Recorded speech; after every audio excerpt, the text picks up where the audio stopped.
Hey, what's going on? How in the world are you doing? How are you doing? So, I realized tonight that my 9-year-old daughter is getting really bored. She's she asked me to we don't have a basketball net outside, but she asked me to what's up, Mark? How you doing? What's up, Allison? How in the world are you? So she asked me to inflate a basketball. I said, why? You don't play basketball. She's like, I just want to bounce it around. And so I did. So, what are you guys doing to stay sane, to keep your sanity? Just curious what everybody's up to. Drop a comment in for some of the stuff that you are doing to stay, because look, I've got I have a new car on order and I can't even get it.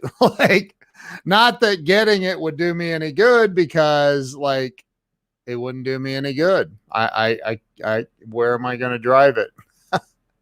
I'm getting it through Frank Cranitti, and he's like, dude, what would you can't go anywhere anyway. I'm like, I could drive it around the neighborhood anyway. Kind of crazy. Working and hiking a lot.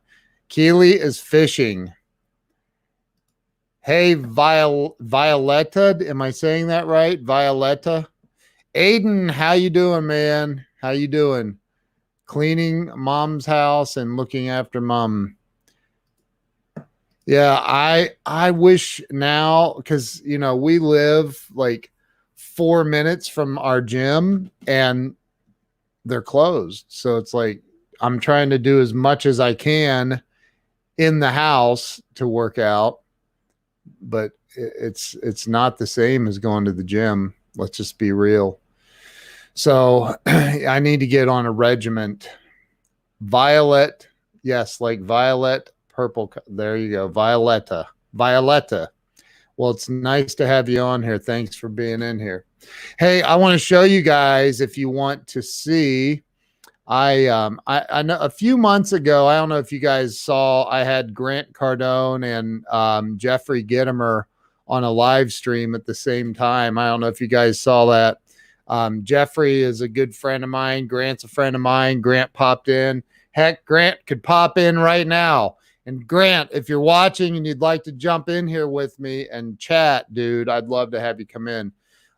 So let me know. But I have a little, had my video guy that, I had my video guy do a little video he put together of that. Do you guys want to see the video? I haven't even released it yet. Let me know if you want to see the video. Drop a 1 or something in. I put Teddy on mom's chimney today. New habits. Cool people doing yoga and gym work online, collaborate with some assist. Nice. That's awesome. Sandy. Oh my gosh, Sandy. I need to, as soon as Saks Fifth Avenue, are you guys open, Sandy? Or are you closed? I guess you're closed. I don't know. Are you open or closed? Hey, Kathy. Oh my gosh, Kathy Rickley is a friend of mine. She lives out in Las Vegas. And Kathy, a buddy of mine, was in Vegas like 2 days after they closed the strip down. And Jiminy Christmas, it was eerie. He did a live video driving down the strip. I mean, there's literally nobody. I've never seen anything like that. Appointments on Thursday 10 to 2. Wow. That's crazy. Let me show you guys this video. Hang on real quick. Let me share this. Looks like a bunch of people want to see it. So I'll show this. It's just a little highlight video. So hang on real quick. Let me get this full screen. This is kind of funny. These two are hilarious. So check this out. Watch. Here we go. You know, there's people that don't write their books. They're like authors. Most people don't write their books. Well, you don't want to mention any names because it wouldn't be fair to Susie Ormond or Dr. Phil. Grant, you put on Instagram, was it yesterday or the day before, you had the kids running out to the jet?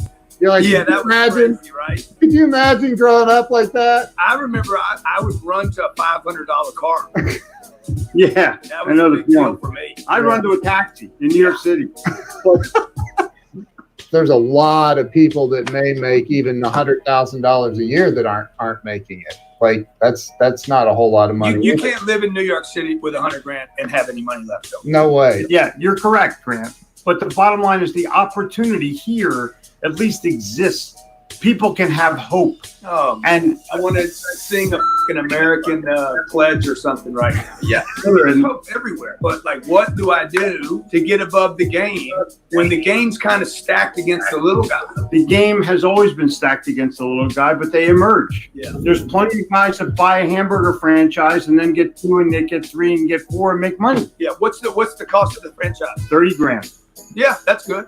Okay, but how many people you think have $30,000? The piece that's missing, Jeffrey, is the guy's got to probably leave the job he has. It's the bridge, man. It's how to make the transition. It's risk tolerance too, Grant. Yeah, I can't go in and have no balls to take the risk to potentially lose it. How do you go from transition from I'm a great salesperson and now I'm going to move into being a great business person? The transition is no television. Turn off the TV, put away your beer, and study at night. Get up earlier than everybody else, stay up later than everybody else, and stop f***ing away your time.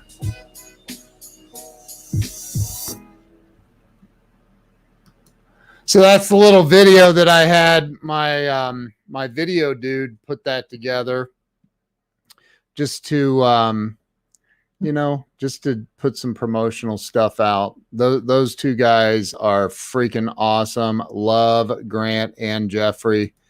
Hey, Lisa Marie Kennedy, how in the world are you?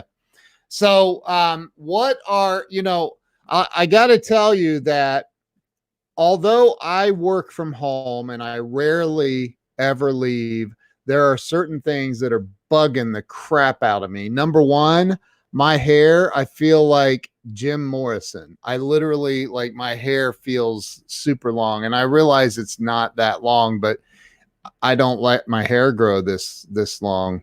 And so that's making me a little bit crazy. I need to find hey, Cindy, how are you?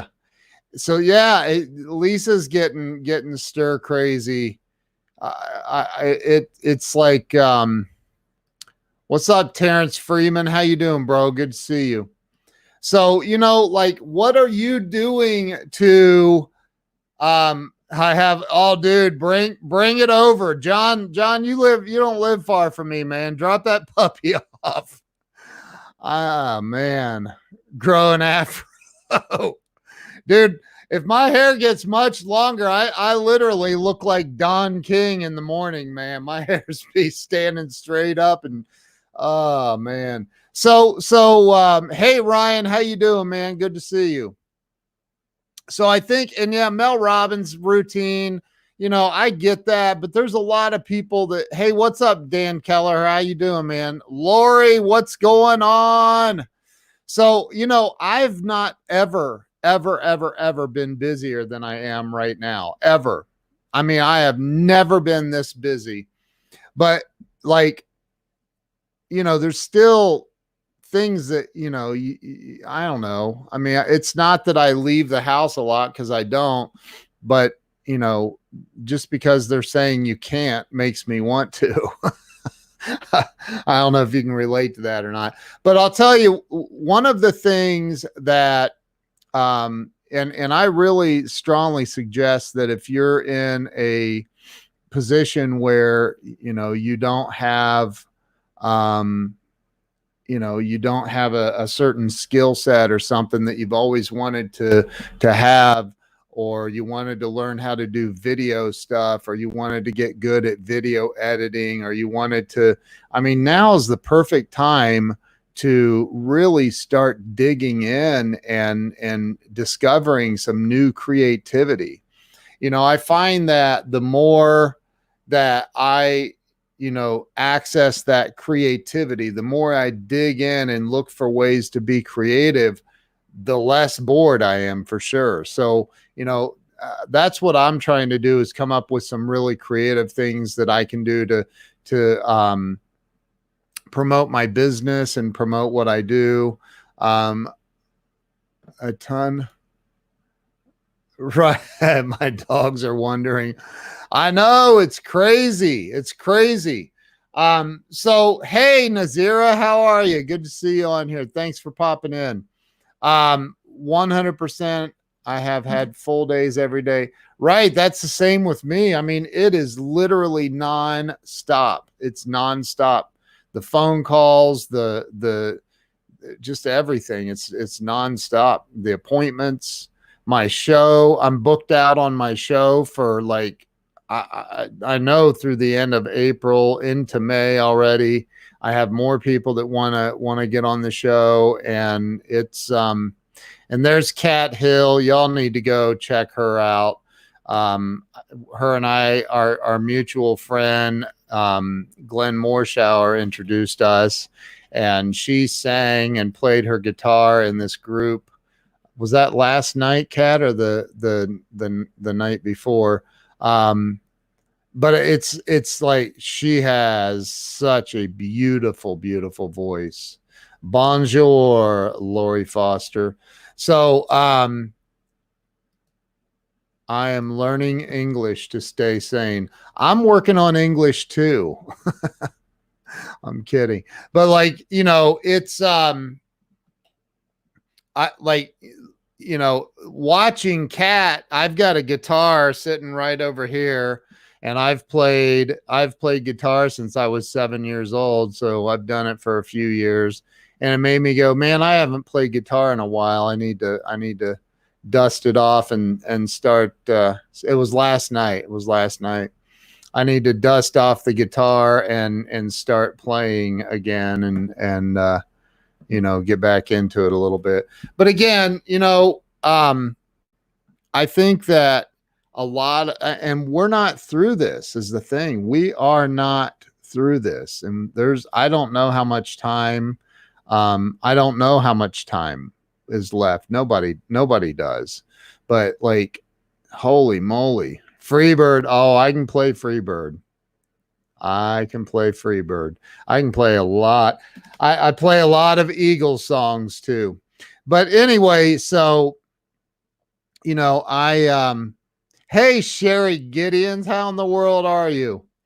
So, I'm just wondering what you guys are doing to keep your sanity. I don't even know, because look, here we can go outside and walk around and do whatever.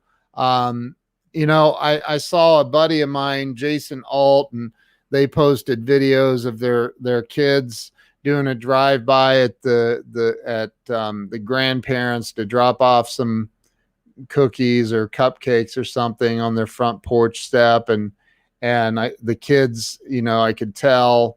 I mean, they dropped the food on the front porch, knocked on the door, and ran as fast as they could all the way back. Hey, Kyle, the beach is amazing. It's amazing. I'm closing my eyes and I'm there. I feel it. It's a very calm day, as you can tell. But it kind of, it was cool that they did that for their parents, and the girls got to run over, knock on the door, and run back to the car. But it kind of made me sad, because the girls I could tell their kids were afraid, and I see my daughter afraid. Our what's up, Brian Hess? How you doing? My mother-in-law, we call her Grammy. She stopped by the other day to drop off something to my wife, and we practice social distancing. But it feels weird, because my daughter is now has that fear, And it's like, you know, it used to be when Grammy showed up, my daughter would flip out and jump and scream and yell and grab Grammy and hug her and kiss her. And it's like, what is going to be the new normal? Like, I don't know. I don't know if I'm even making sense, but you know, I don't want to see people live in fear after this is over. And what's it going to take to be over this? Like, it's, again, some people get this. Most people that get this flu, this virus, COVID-19, most people recover from it. Most people, 80+% only have slight little symptoms of anything. And then, yes, some people die, but some people die of the regular flu. Some people die of bronchitis. Some people die of heart attack. Some people die of you know. So, but what has to happen? Don't we just have to say, you know, let this thing run its course? Like, let it run its course, and let the human body build up a defense mechanism against this thing. And I'm not a doctor, and I'm not going to get into an argument or a pissing match with anybody over it. So don't come at me. I don't want to hear it. I'll block you as quick as you come at me. But, like, you know, Brian, I'm a hugger. I'd rather get an illness hugging people than amen, dude. Amen. I agree, Brian. I'm the same way. H1N1, right? I know, man. I don't, like, you know, AIDS, like, anyway, I don't know. I think that, that's right. And we can't hide from this forever. And the fact that the governments across the entire world have, and the United States government, but they've successfully allowed the media, or we've allowed the media and the government to put so much fear into us that we literally are doing self-quarantining. There are businesses, and I'm not talking like 2 or 3, I'm talking thousands upon thousands upon thousands of businesses that are not going to survive this. There are businesses, car dealerships, that are already done. They've shut the doors permanently because of this. They were living that close. They were on that. It was that close for them. And go get them, Aiden. Go get them, bro. Go get them. So, saw my mom today, probably the first time I didn't hug my mom goodbye. And that doesn't feel right, man. That doesn't feel right. I don't know, man. I think it all seems incredibly strange. I don't know. This is very bizarre. We must meditate in the entire planet each time and find the best opportunity to get together and find balance for love, happiness, unity, and prosperity. Amen. I agree with that, Violetta. I agree. I meditate every day, and it's had such an amazing impact in my life over the last 16 years. Jay says, my opinion, Ken, more hype and mass hysteria because of the media than is warranted. Jay, I'm with you, dude. I agree 1,000%. I have had to cut it out. I truly have no desire to follow the media. I don't follow the media. Look, I haven't watched the news and I don't know how long. And I was on I don't even watch TV, but I sat down earlier today on the couch and I flipped on the Fire Stick, the Amazon Fire Stick, and I clicked on the news app and it opened up and it started playing, and obviously the first thing that started is all this crap about the coronavirus. And I was like, no, I mean, it literally wasn't on 20 seconds and I clicked it off. I'm like, no. And I just shut the whole TV. I couldn't. I couldn't. I still hug my neighbor who still works, but my daughter freaks out. I love it. Love it. Like this is something insane. Terrence, the whole thing with China is they don't report accurate numbers anyway. So I don't believe any reports coming out of China. So who knows? I said to somebody, I said, what if all of this is made up?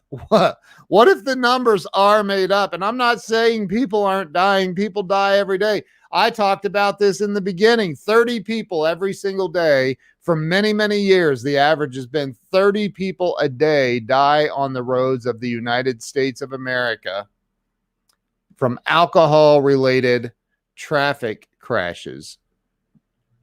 From cars, being in a car drunk, 30 people every day die in America as a result of that.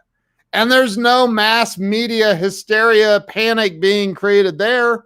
Instead, they run another Budweiser commercial and open up another treatment center. I don't get it. No, there's not. Are you kidding me for real? Are you seriously? There's a snitch hotline for... Dude, exactly, Kyle. Ban cars. I don't get it, man. I just don't get it. It is a shame. Hey, Megan, how in the world are you? Good to see you, Megan. I don't there's a lot more people dying in this country and here's another thing. I've seen people that said that they went and wouldn't I have to be sane to begin with? Right. Exactly. But I've seen people say that they went to get they were feeling symptoms. They went to get a test at the hospital. And they said, well, we can't test for that, but you're negative for everything else. So we're giving you the diagnosis of COVID-19. What? So is that for real? Is that for real? That's for real. Like, you're not going to test me, but all the signs are pointing to it. So you're just going to say, well, you have it. So there you go. There's the diagnosis. Like, I don't like that. Doesn't sit well with me. I'm sorry. Not to mention diabetes and obesity, but no, right. McDonald's is still open. Still open. It's insane. That's great. Stay away from TV. I haven't watched. I honestly have not watched. I have not watched the news. And I haven't sat down to watch the news in 12 years. Hey, Rachel from Wisconsin. How are you? Good to see you. Thanks for popping in. I don't know. And then I saw somebody say something about they're going to try to do forced vaccinations.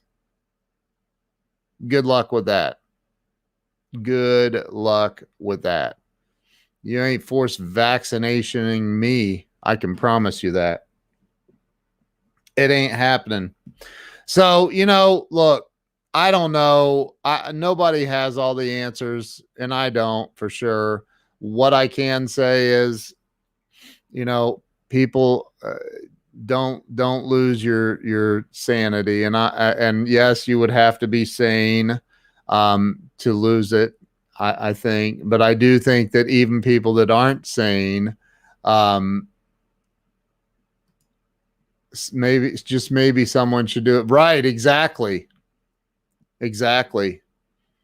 I don't know. It's crazy to me that what's going on is going on. It's crazy. I do not understand it. Do not understand it. Exactly, Sherry. Screw that. And no way is forced vaccination. No, no, no way. Forced vaccination is scarier than getting COVID-19. Amen. I agree. It's crazy. I don't that it ain't happening. It'll be over my dead body. For real. Hey, Megan DiMartino, I saw you just called me. I'm sorry. I'm live. So, I don't know, man. I don't know. No, like I said, I don't have all the answers, but if you're losing your sanity, if don't I mean, do what I do, first meditate. Second, what's up, brother Steve? Stephen Foud is in the house. What's up, bro? I'll call you, Megan. I'll call you. So I'll call you.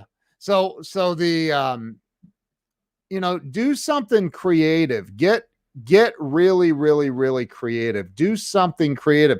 Like I said, I have apps on my phone I have a course where I'm teaching people how to live stream, and I'm doing more and adding more to the course to help people learn how to live stream and use social media, some really cool pro tips on it. And, I've done over 2,000 live streams. So that makes me somewhat of an expert. Plus, I bought the domain livestreamingking.com. I own that. If you go to livestreamingking.com, that'll take you right to my website. So, but I'm the more creative I get, the more I'm trying to. Hey, love you too, Terrence. Thanks for popping in here, bro. I appreciate it. And Violetta is right. I've meditated I will be late to a meeting before I miss meditation. I've meditated every single day of my life for 16 and a half years. And I'm telling you that it is absolutely the best thing I've ever done in my life. And so, the more that you do things to stay creative and move into that creative space, the more you're going to keep your sanity and not lose your cool. I promise that. So like I'm adding more and more to my course. I'm doing creative things to teach people how to be more creative, what apps you can use, what, just different things that are going to help. Plus, I've created, if anybody on here, by the way, is interested in being an affiliate for my course, I've created an affiliate program as well. So you'll just need to hit me up directly, send me an instant message if it's something you'd like to chat about. It's a way to make some extra money right now and get and help a lot of people, because I had a guy that sent me a message. He sent me a message on Messenger saying that, and he's in my course. He said that because of the course, he was able to make $7,000 in one day because of what he learned from this course. And I was like, dude, what? You got to record a video for me saying that. So he did. And I'm going to take that video and edit it and put it out. So it's pretty cool that it's pretty cool. Virus is real. Hey, James Springer, how you doing, brother? Steven says virus is real, but media is more lethal. Their agenda is dangerous. And that comes from a guy that worked for the mass media for many, many years. He was in sales with the network. So he knows. Trust me, this dude right here, he knows. But anyway, so, get creative. Do creative things. The more creative you are, the closer you are to God. In every single religion across the entire planet, they refer to God as the creator. Well, we're all made in the image of God. So if you're made in the image of God and you're doing things that are creative, like the creator, that moves you closer to being in that really, really, really amazing place. What's my daily meditation practice? My daily meditation practice is I sit and I meditate. I had a friend who's meditated for, I don't know, 40 plus, maybe 50 years now, that I said I used to do the ah and the om meditation that I learned through Wayne Dyer for manifesting, and I still do that every now and then. But I had this friend of mine who's meditated for many years. I was talking to him about it, and he said, have you ever meditated to just meditate? I said, what? What? He's like, have you ever just meditated to meditate? Like, just to meditate, like just be and focus on your in breath and your out breath through your nostrils right there. Just, and I said, at that point, no. He said, you might want to try it sometime. And so I do that too. So I don't do, I know people that are into the transcendental and all that. I don't do that. I just meditate. I just get quiet and sit with my eyes closed quietly, right after I wake up, and spend 15 to 30 minutes in quiet. Did I just see George Chanos and Glenn Morshower? Is Glenn Morshower on here right now? Hey, listen, guys, Glenn Morshower has turned into a brother to me. Like, this guy was hey, Patricia Watson. He was he was Agent Aaron Pierce on the TV show 24. And you guys have probably seen Glenn and I do a lot of live streams together. He has turned into such a good friend. And I told him, I said, man, I'm so sorry. There's Bob Donnell, who's the reason I'm connected to Glenn Morshower and to George Chanos. But I said, dude, I'm sorry, but I've never seen one single episode of hey, Glenn just texted me, I'm watching you now. But I said, I'm sorry, I've never seen one single episode of 24. And he said, what? And I said, I'm sorry, I haven't. I'm turning red. I feel embarrassed to say that. There he is. Glenn Morshower is in the house. Bob Donnell, how you doing, my brother? Good to see you, man. So, I started watching 24, and holy moly, what an unbelievable show. Drop a 1 in the comments if you've never seen a single episode of the TV show 24. Drop a 1 in the comments if you've never seen the show 24, because I had not seen 24. And wow, it's so good. It is so, so good. Hey, Rick Denley, how you doing, man? So Jay Rustenholtz has not seen 24. See, I'm not the only one. Thank goodness. Wow. I've seen it now. And trust me, if you start watching 24, be prepared to start binge watching. It is so, so good. Rick said, I've broken down. I'm now baking brownie cookies. Katie Mares. Hey, Katie. She says, yoga. Look at all these people that haven't seen 24, Glenn. See, I'm not the only one. Okay, listen to me. You guys have to go see 20. You have to watch it. It's on Hulu. You can see it. I'm telling you, if you start watching it, you'll not be able to watch one episode. I promise you, you will not. But it's good, man. I'm just telling you, it's good.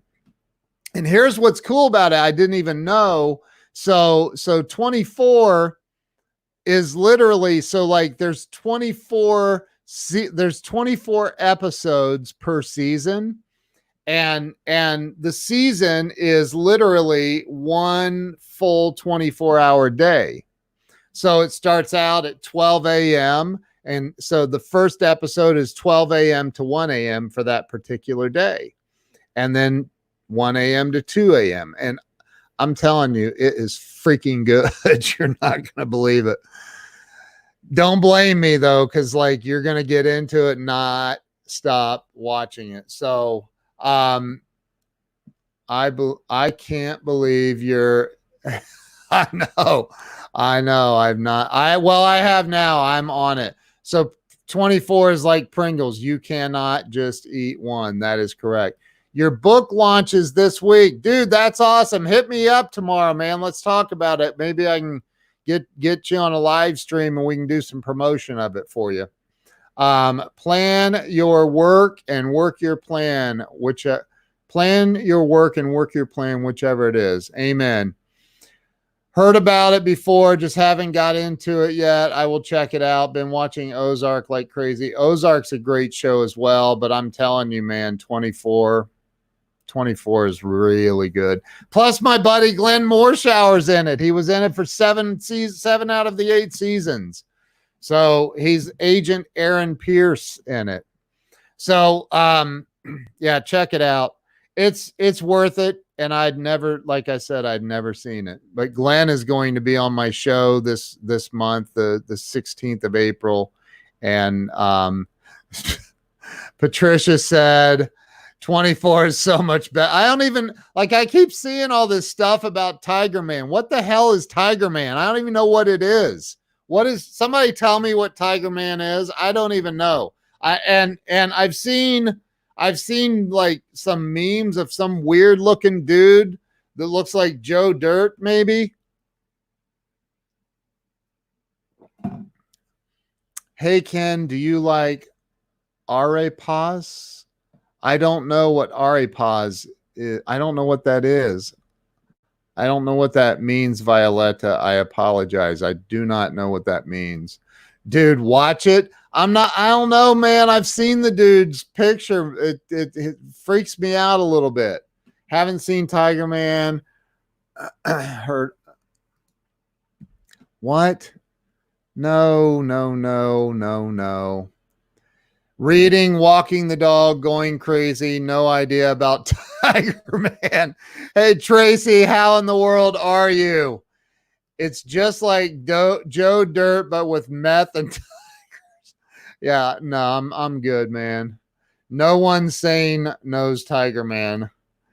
Plus a murder mystery. Glenn says, I wish you had been aware of our show when we were airing. You would have been our greatest promotional voice. Well, man, wait until I start watching The Resident. Wait until I start watching The Resident, because Glenn is currently on the Fox show that's it's current. Like he was saying that the season finale is on this Tuesday. He's on The Resident. He plays the billionaire father of the guy who is the lead character. I don't know what you call it. Glenn will correct me if I'm saying that wrong. But his name is, what is his name, Glenn? The Matt Zuckery. Matt Zuckery is his name. Resident is terrific. Awesome. Of course, working out. Tracy says, I haven't seen another human being in days. Oh my gosh. Tracy. Our season 3 finale is Tuesday at 8 p.m. Eastern. Matt Zuckery. There you go. Matt Zuckery. So I'm going to have to start watching The Resident soon, very soon. I only have a slot of time. Jay says, I'm not watching the Tiger King, man, and you can't make me. It's like a forced vaccination. I am not watching the daggone Tiger Man. That just looks weird to me. Let's see. Arepas is an amazing Venezuelan food. Oh, it's made of corn wheat, and you can put butter and anything else like turkey, shredded meat, cheese. Oh, that sounds good. I am truly grateful they employ bald guys. Glenn is a trip. Oh my God. He is such a good guy. I love this dude. I'm telling you, he is like a brother to me. So, Jay, it's not happening. I will not be able to ever give you a review on Tiger Man. Just telling you, it's not happening. I will not be able to review Tiger Man. However, I am giving you my honest review on 24, and I strongly suggest that you stop everything you're doing right now if you've not seen 24 and go to Hulu. Hulu actually has a 7-day free trial. So technically, since we're all on lockdown, you could technically, sorry, I'm getting text messages. You could watch it all before the end of your free trial. So, let's see, make you a deal. Dude, I don't need you to watch 24 that bad. I'm not watching Tiger King. So bad deal for you, bro, because you're going to miss out on some real acting and real entertainment. So, and that is 24. That's with my buddy, Glenn Morshower, Kiefer Sutherland. And I mean, the Allstate guy, I don't remember his name. I'm sure Glenn will remind me who it is. But the Allstate guy's in it too. Like, and really, like he's yeah. So Violetta, thank you for being here. Are you kidding me? I'm grateful that you're here. Can you play a clip? Go to YouTube and enter the Resident Family Healing in the search. I sure can. Hold on. Let's do it. Glenn Morshower has a request, and I am going to enter the Resident Family Healing. I'm going to enter the Resident Family Healing. The Resident Family Healing. Here we go. Here we go. Here we go. Oh, snap. This is the one I already saw, but I'll play it for sure so everybody can participate. All right. This is I'm going to show this right now. Hang on. Jay said, I'm watching right after this live. You win. Good, dude. You need to, President Palmer, Dennis. Oh, there you go. Dennis Haysbert. And so watch this clip with me. This is, hang on, let me share this. Share the tab, share audio, share. Oh, I got to click that link there. Share audio, share. And now let me go back here, share full screen. Let me mute myself. When you're woken up to the fact that any moment could be your last, you're kind of woken up to things in life that you need to pay more attention to. What happens with family where you have difficult relationships is there's so much history there. There's been so many things unsaid for so many years in the case of Conrad and his father that to bridge that gap is going to take time. Let's just try to stay out of each other's way while you're doing whatever business with the hospital. When they were first addressing their relationship, the word they used was hate. I hate him. Which is a powerful word. They're gradually wanting to take those steps forward, but it's almost like 2 steps forward, 3 steps back. You mentioned before about your mother That she left you, and that's not how I remember it. Do you want the truth? He's coming into the ER. Your father needs you. It really takes an event in season 2 where Conrad's father is sick, and that ultimately is a climactic moment for both of these two characters, not only for them individually, but for their relationship together. Now, just when I was starting to get to know my father, I could lose him. Hey, don't go there. This moment, this life and death moment, wakens them up to the fact that they want to have a relationship. They want to mend those bridges. They want to get through the difficulties they've had over the course of X amount of years, over the course of their relationship. Whatever happens, I can't be a burden. He needs emergency surgery. Find Conrad, now. He's bleeding out. I feel like I'm in heaven with what they're doing. I think they're being very thorough in their journey into them as individuals and their collective relationship. This is a show that's constantly about life and death and waking people up to the moments that are to be treasured every single day. I love you. I've waited a long time to hear those words.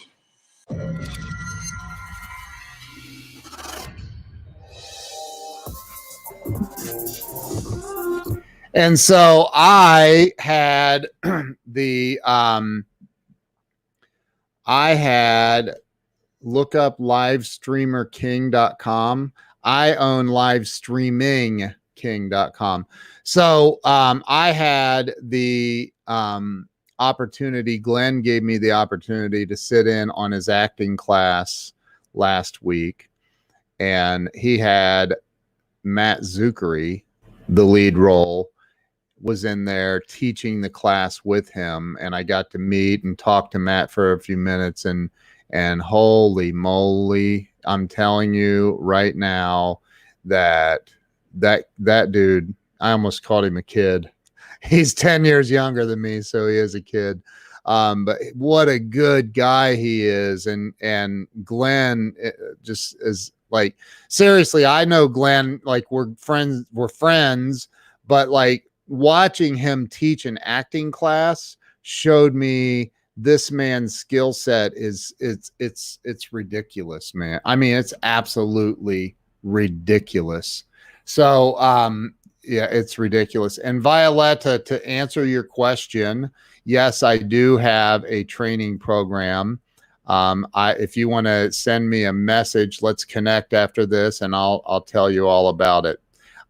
It's the training program is actually called Grow Live. I'll put a banner up. I have a banner. That's not what this was about, but it's growlive.online is how you get to the course.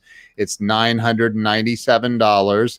I have a special coupon code that'll get you $150 off. And if you need to do it in 3 payments, I even have a 3 payment option of $295. So it comes out to just over the $847, but it's 3 monthly payments of $295. So I do have that available if it's something that you would like to get into. It's really, really a great program. So Violetta, just send me a message and I will hook you up with all of that if you need it. Tracy says, off topic, here's a laugh for you. I haven't made Jell-O in decades. I put 5 boxes in a big bowl, not realizing I had to add 20 cups of water. Oh my God. That is insane. That could fill a bathtub almost. That is insane. Wow.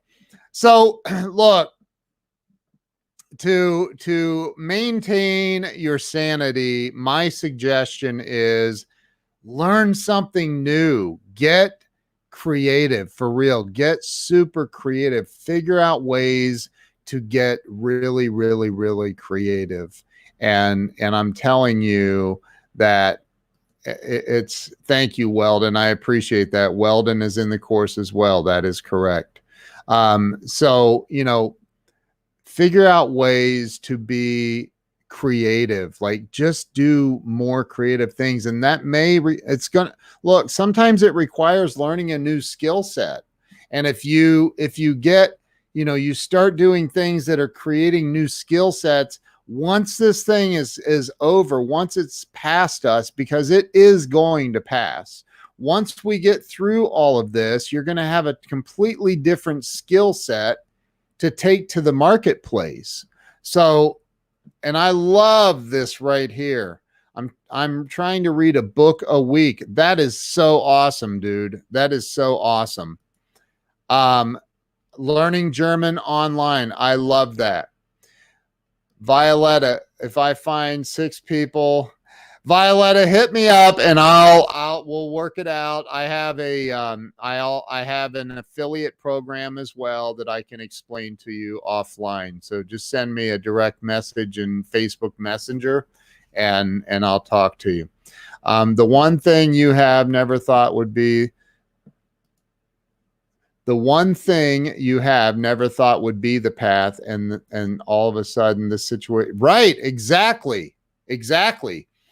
Glenn made Jell-O pudding the other day. During my time in the kitchen, the doorbell rang. Turns out it was Bill Cosby. Oh my God. Oh my Lord, have mercy. Weird, huh? Yeah, that's weird. That would be really weird. Anyway, so listen, I just want to pop on for a few minutes, and it's been 49 and a half minutes.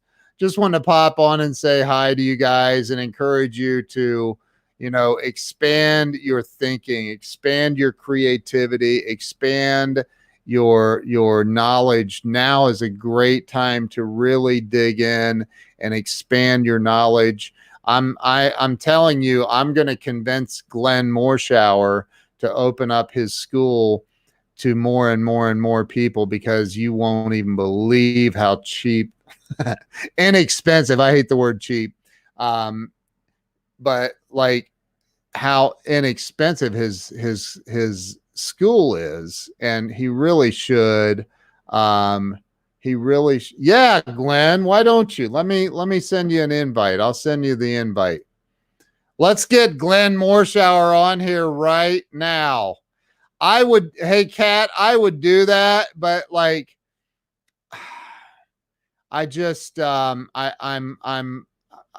got a green screen. Literally, look, I'm touching, it's in the way. I wouldn't have enough room for my guitar. I see my guitar. It's right here. I can't touch it. It's too far away, but, so thank you, Violetta, and make sure you hit me up. Hang tight, and I'll bring Glenn Morshower in here, and you guys and gals that haven't met Glenn will get a chance to meet him right now. Glenn, I'm sending you the link, and it is there. Glenn, you've got mail. So there you go. Next time, yes. Tracy wants to learn to play the guitar. Well, Tracy, Kat is a professional guitarist and singer and lives in Nashville, and she is amazing, absolutely amazing. I mean, like beyond amazing. You should connect with her, and maybe you guys could work out something where she teaches you guitar via Zoom or something. So there's that. And now is a perfect time to learn that. What kind of car did you order? Well, the jury is still out on that. It's not nailed down yet, because the dealership is literally closed. They're shut down in Pennsylvania. So, Glenn is getting oh, here's Glenn Morshower.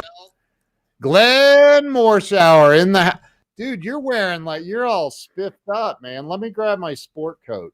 Hey, baby, I heard I was on the Ken Walls show. Hey, you're on now. Go ahead, caller. You're on the air. I was sitting there in my undershorts with ranch dressing and my belly button, eating carrots out of it. I was dipping carrots in my belly button. And then all of a sudden, when I said, you want me to do the last 13, I noticed that Weldon said, I can't, he said, Glenn can't do just 13.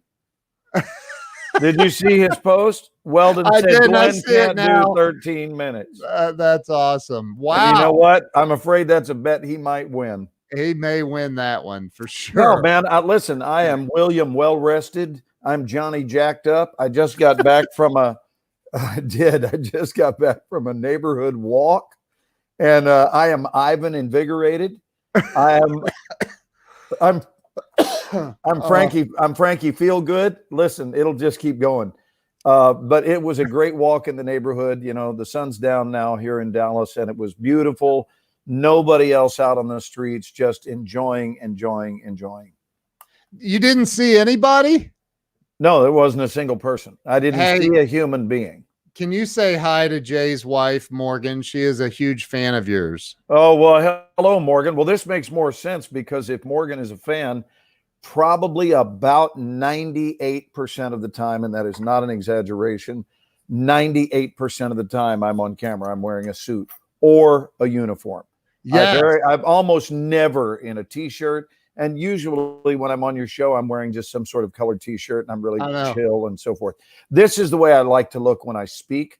If I'm on stage, I don't wear a tie or anything, but I like to wear a jacket and either something that matches it collared wise, or sometimes I'll just wear a kind of a hip, dude, t-shirt underneath. You know what would be funny is because look, Michael says when you first popped on, that's what he said. Oh yeah, I know this guy. What, you mean when you showed the clip? I should know just now. He just said it. I like when you popped on, he's like, oh yeah, I know this guy. So I think it would be I think it would be absolutely hilarious to show that clip you told me to look at the other day. Oh, you're talking about the Jimmy Kimmel when I did Jimmy's show? When you're on Jimmy Kimmel. Yeah, don't show the whole thing, but if you want to show it, just show the first part of it where he interviews each one of us. It'll be over in a couple of minutes. They'll get a kick out of it. Yeah. So let me set it up if you're going to show that. Yeah. So there is a title. There is a title for character actors, and what we are called, male character actors, are called That Guy. And it's an actual title because when people see you, they go, oh, it's that guy, right? And they don't know our name, and it's not important that they do. The beautiful thing about being a That Guy character actor is we get to fly well underneath the radar. I don't have TMZ following my middle-aged ass around. I get to mind my own business. I go where I want. It is a wonderful, wonderful life. I've traveled all over the world doing only what I love, and I wouldn't trade it for anything in the world. But back 2 years ago, Jimmy Kimmel reached out to my agent and 3 other actors' agents to say, hey, in 2 weeks, the Emmy Awards are coming up. And they have never had an Emmy Award that acknowledges the premier character actors of our industry. We know that Glenn's been making movies for 45 years and television shows, and we would like to acknowledge him as one of this year's nominees for the best That Guy in the world. And that's what this clip is. So I flew to LA on their dime. I used to live in LA, lived there a long time, but I've been back here in Dallas for 7 years. So I got to fly out to LA and stayed in our home that's there in California, and then went down to do the Jimmy Kimmel show. And this is a clip from that show, and it's really, really a wonderful memory. It is. And I know where to stop it too. So I'll stop it after they go through that. But or you can just say, hey, now. Okay, ready? Here we go. Let me cue this up because it's really great. You're the only person I personally know that's been on the Jimmy Kimmel show, for the record. So cool. Yeah. Here we go.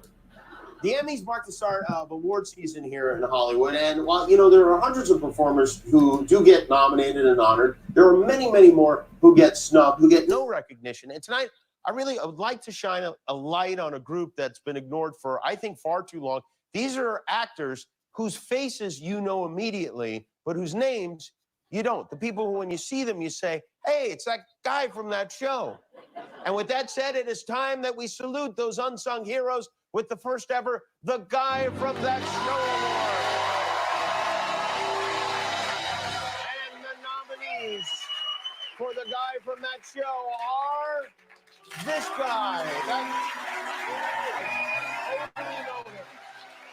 He's been in, I know he's been in everything. What the hell is his name? He was in The Good Wife. He was the judge. You were the judge in The Good Wife, right? Yes, I was the judge. Okay.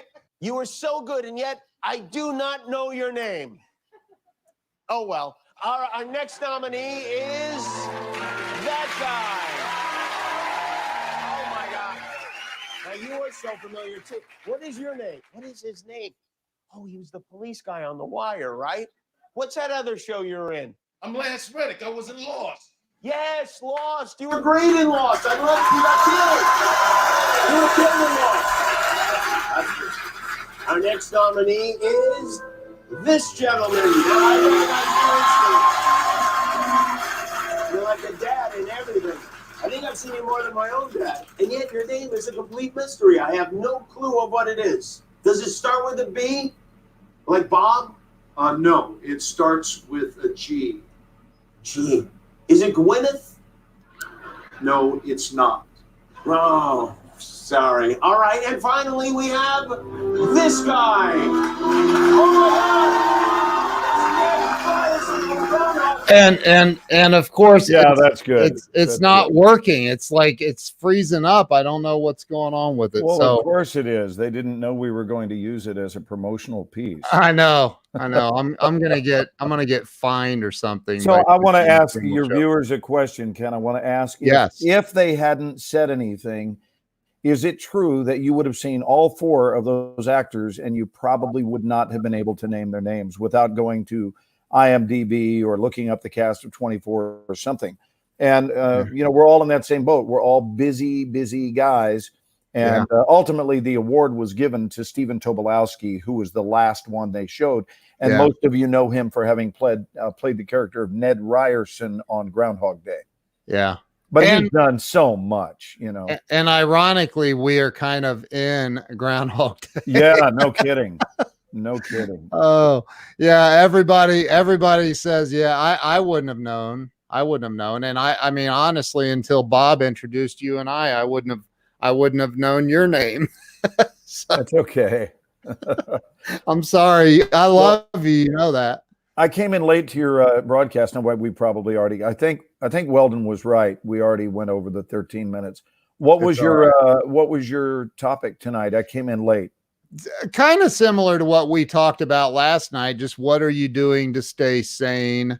And, you know, pop in and say hi. And dude, I was saying that I think personally that the more that you can be creative, the more you can, you know, just do creative things.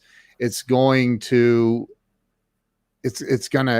help you stay sane. Absolutely. So what was the general consensus? I think a lot of people agree. I mean, there are people on this stream right now that that are losing their cool. Yeah. Does anyone have any questions or anything that they wanted to chime in with? This is one of my best, dearest friends in the world, Dr. Doug McCloy. You got to say hi to Doug. He's such a wonderful human being. You would love Doug, hello to you, brother. And is that your own trees, or are you talking about as kind of a side job that you're doing that, or just getting out in your own property and staying sane? I saw him on Instagram. He's out on his own property cutting trees. I saw him doing it the other day. So, you know, oneness with nature will do the trick every time. I mean, I've been going out. We've got these. I don't know if they have them there in Ohio or not, Ken. But there is down here in the South. There's what's called a sweet gum tree. And these sweet gum trees have these peculiar looking, they're very artistically designed by Mother Nature, by God, these star-like shaped balls. So imagine a ball with spikes on it in droves. And when I say droves, I'm talking about each tree possessing thousands upon thousands of them. And it takes them several months to all fall. And basically they last on the trees. Their last falling is just as the new leaves come in. And frankly, those new leaves will push away the stubborn ones, the ones that held on all winter and the early part of spring. Yeah. So at least once a week, I go out on this ball retrieving mission.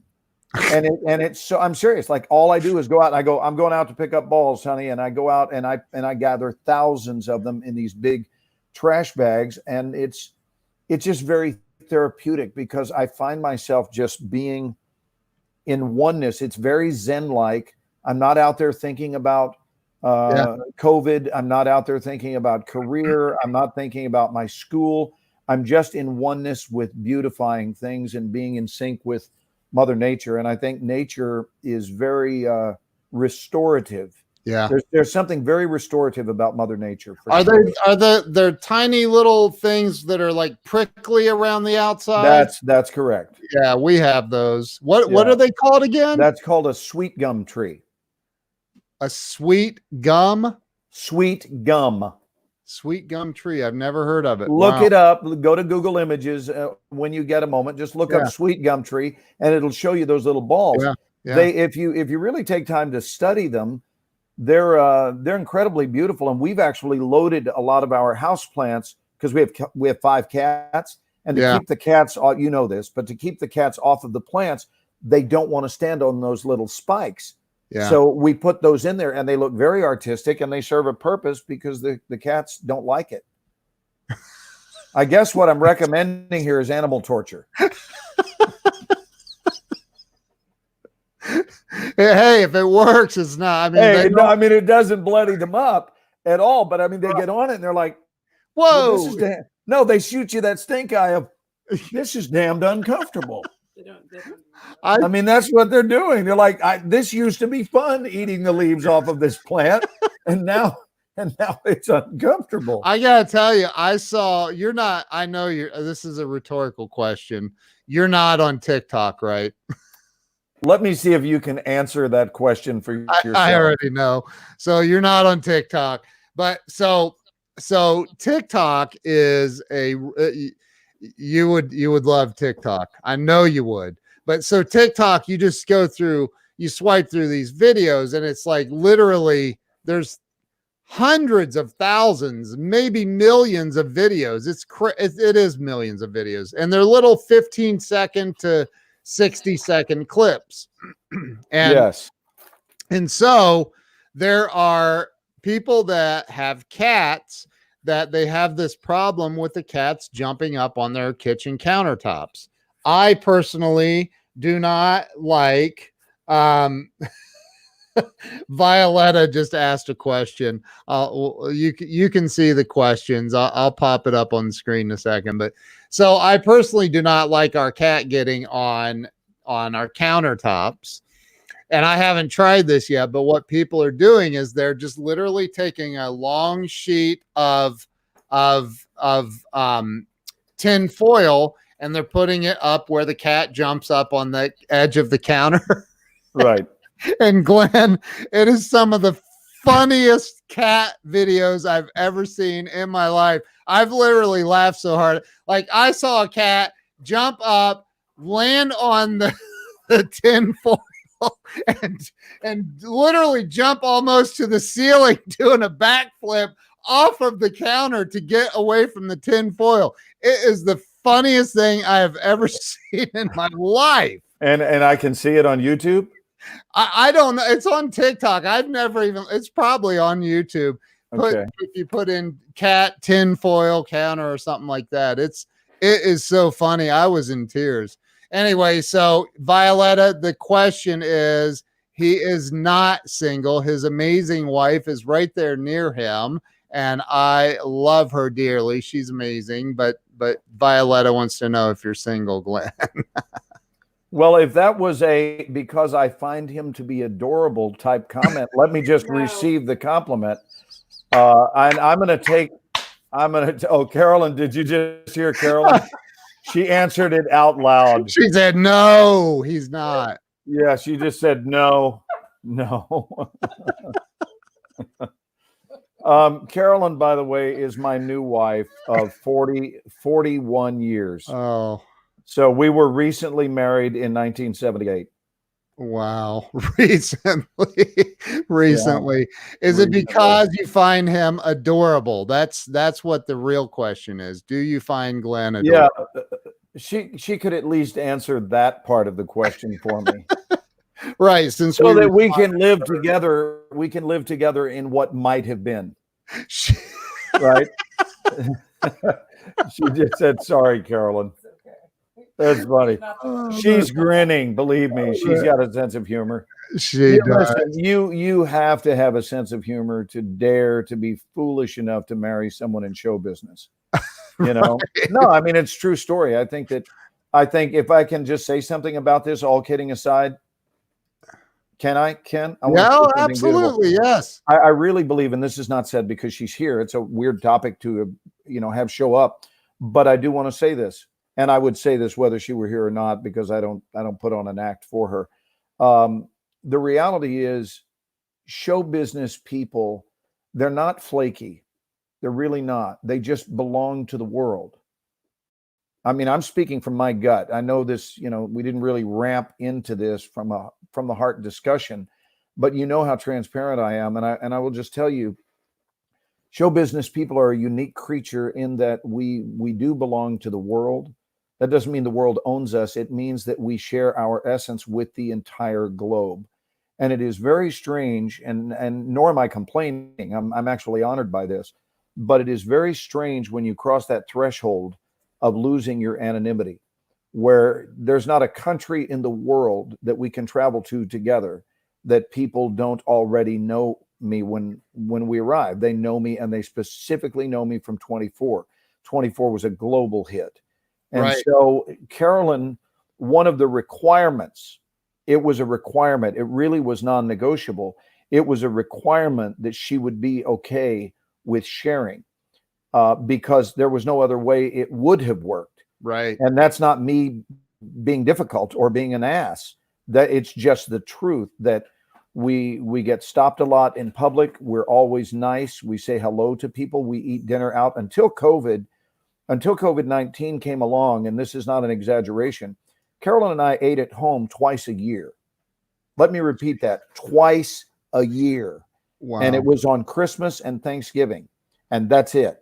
We eat out all the time, every meal, because years ago, when we were back in our 20s, I made a deal with her that because she had an ordinary Monday through Friday 40-hour-a-week job, the last thing I wanted her to do was come home and go to work and have to come home and cook and clean and all of that. The truth is, I cleaned as many diapers, and this is maybe stuff for your show, Ken, but I cleaned as many diapers as Carolyn did. So she had a pretty good housewife as well. Carolyn did. I certainly had one, and she had a good housewife as well. So just sharing I really admire all the spouses, or they don't even have to be marital partners, the significant others of a performer, because I don't think that that's an easy role to play, where you realize, wow, my mate really belongs to the world. And what you keep going back to, and this is what she's always returned to, is that, but I'm his primary, right? And at the end of the day, I get to spend more time with him than any single person. And that was true until I met you, Ken. I was just getting ready to say. And now I have two spouses, which is really bizarre. Oh my gosh. If only I went that way. If only I went that way. I know, brother. Perhaps the next life. Perhaps the next life. You never know, right? So Jay wants to know if you have watched The Tiger King. I don't even know what it is. I've never heard of it. Neither have I. Enlighten me. I have no idea. It's some freaky looking dude that I don't know, man. It's weird. It's really, I don't know. Apparently it's on Netflix though, so you now have an opportunity to engage in that if you want. Pam says, God bless Carolyn. That is a tall order. It really is. Did you hear that, Care? Yeah. So Carolyn is nodding. Thank you, Pamela. It is a very, very tall. Jay said, skip it. No, Jay's recommending The Tiger King directly to you. So you can hold him responsible for it. Joan Anton says hello. I was just letting Carolyn know that Joan Anton had just said hello. Yeah. Hi, Joan. Amazing live. Thank you, Violetta. Jay says, watch 24 instead. So Jay's a fan. Jay likes the show. Jay's never seen it. He's never seen it. No, he's not seen it. He's going to start watching it as soon as we're finished here, he said. Where'd you go? He said he'd never seen it. Why is your video flashing in and out? Are you there? Because Jay said he'd never seen my show. Oh. Good Lord, Ken, do I have to explain this humor line I thought to you? we were having a technical problem. I'm like, great, Jay. Now the whole dang live stream's breaking down. Jay was honest enough to admit that he'd never seen the show, and so my reaction was just to do that. He said, but my wife has. She's mad that I've not seen it. Jay, you better change that tonight. You know, I actually think, Ken, seriously, I think we may be on to some sort of new innovative talk show idea that all it does is get on and discuss comments with the guests live. That's all. Like we have a topic, but who really cares? We mainly are doing Q&A, and they can chime in about the topic. And here is how tight a discussion it is. We have either the topic. I'm throwing out there a great idea for a talk show for the two of us. You ready? So here it is. We have what's called tonight's topic. And for the audience, here are your instructions. You can either talk about the topic or whatever the hell else you want to talk about. And that's what we've got it narrowed down to. And we read the comments, and we answer them live. And whenever we want to have fun with someone who makes a weird comment, we just do that and we just disappear, right? And now we're back. I really think it's a great show. See if we can get a thumbs up on that. Let's see if our audience will give us a thumbs up of would you enjoy a show like that, guys? Would you watch something that silly? Dude, it could be our version of the Gong Show. Remember the Gong Show? Absolutely. I remember Chuck Barris. You betcha.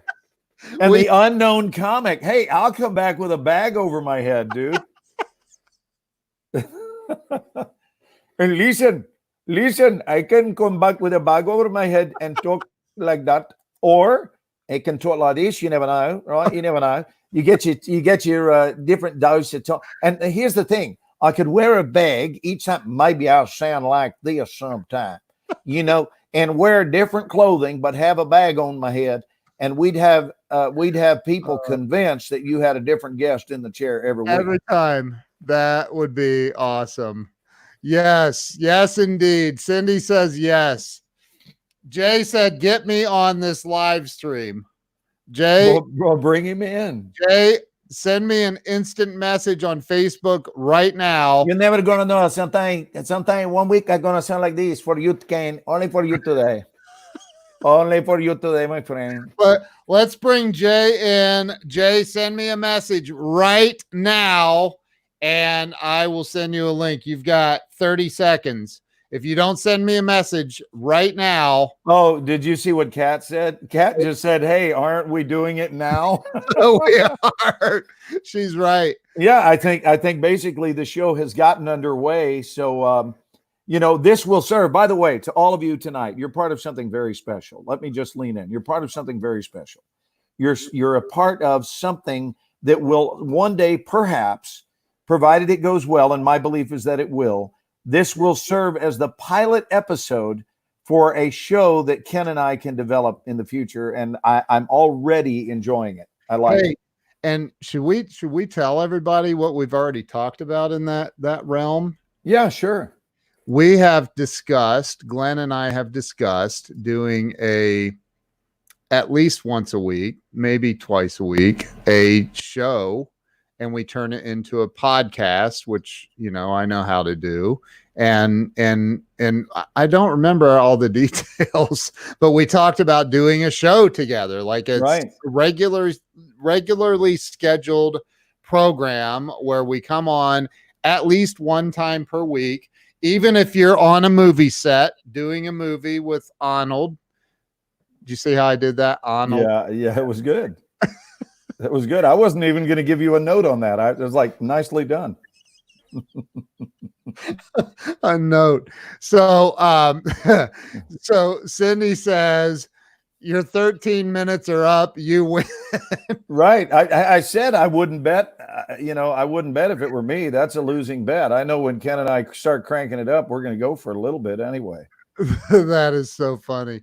So and it would be fun because we could have guests come on and I don't know, what was the Gong Show about? It was a comedy show, and you got out there and you did your shtick. And if they didn't think you were funny, they gonged your ass. That's right. How many people were there there were judges? I think they had 3 contestants, or it was 3 judges. Carolyn said, and I know they had multiple guests that came up because, sometimes the guests would start going and they would be bored and they would gong them real quickly. Yeah. But the unknown comic was a guy named Murray Hamilton, I believe was his name. Wow. Murray Hamilton. Jay, don't try to join from your phone. You have to use a computer. You have to use a computer and Google Chrome. Google Chrome is the only way it'll work. So man, I think we're creating something. See, that's what I'm talking about. This is why my course is selling like crazy too, is because I'm teaching people how to live stream. And this does interrupt the pattern of boredom when you can get the right combination on. Hang on, Jay is in the green room, but I don't see his video yet. So what if this is seriously, Ken, will you fantasize with me out loud going to the future and looking back? Yes. So just playing out loud, and this is for everyone's benefit to look. What if a year from now, we'll just make it 1 year from now.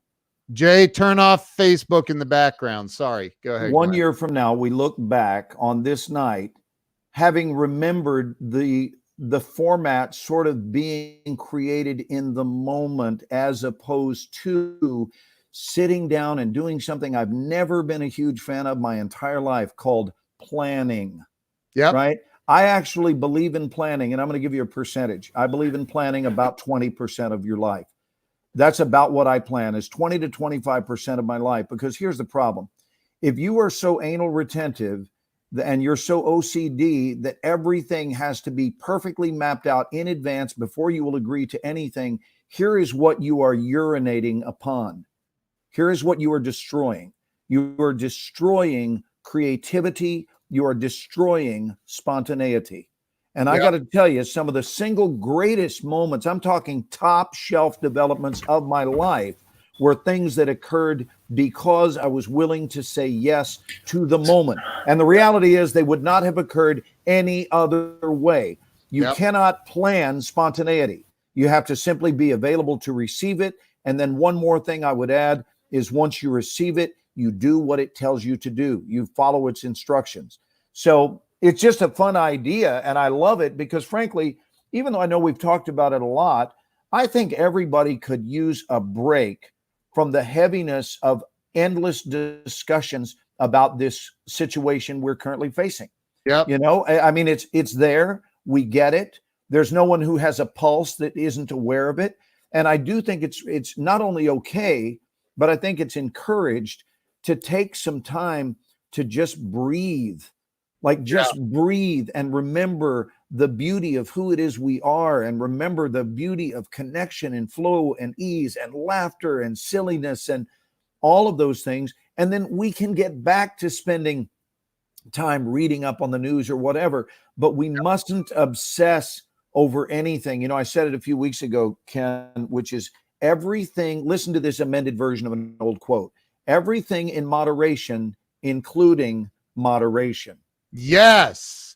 Right. So I love the including moderation amended version of that. So as long as we're doing everything in moderation, allow a little time for an internet show, allow a little time to catch up on your TV shows, allow time for everything. Just allow time, but don't sit obsessively and watch these scary numbers piling up on CNN, because frankly, it will destroy your soul.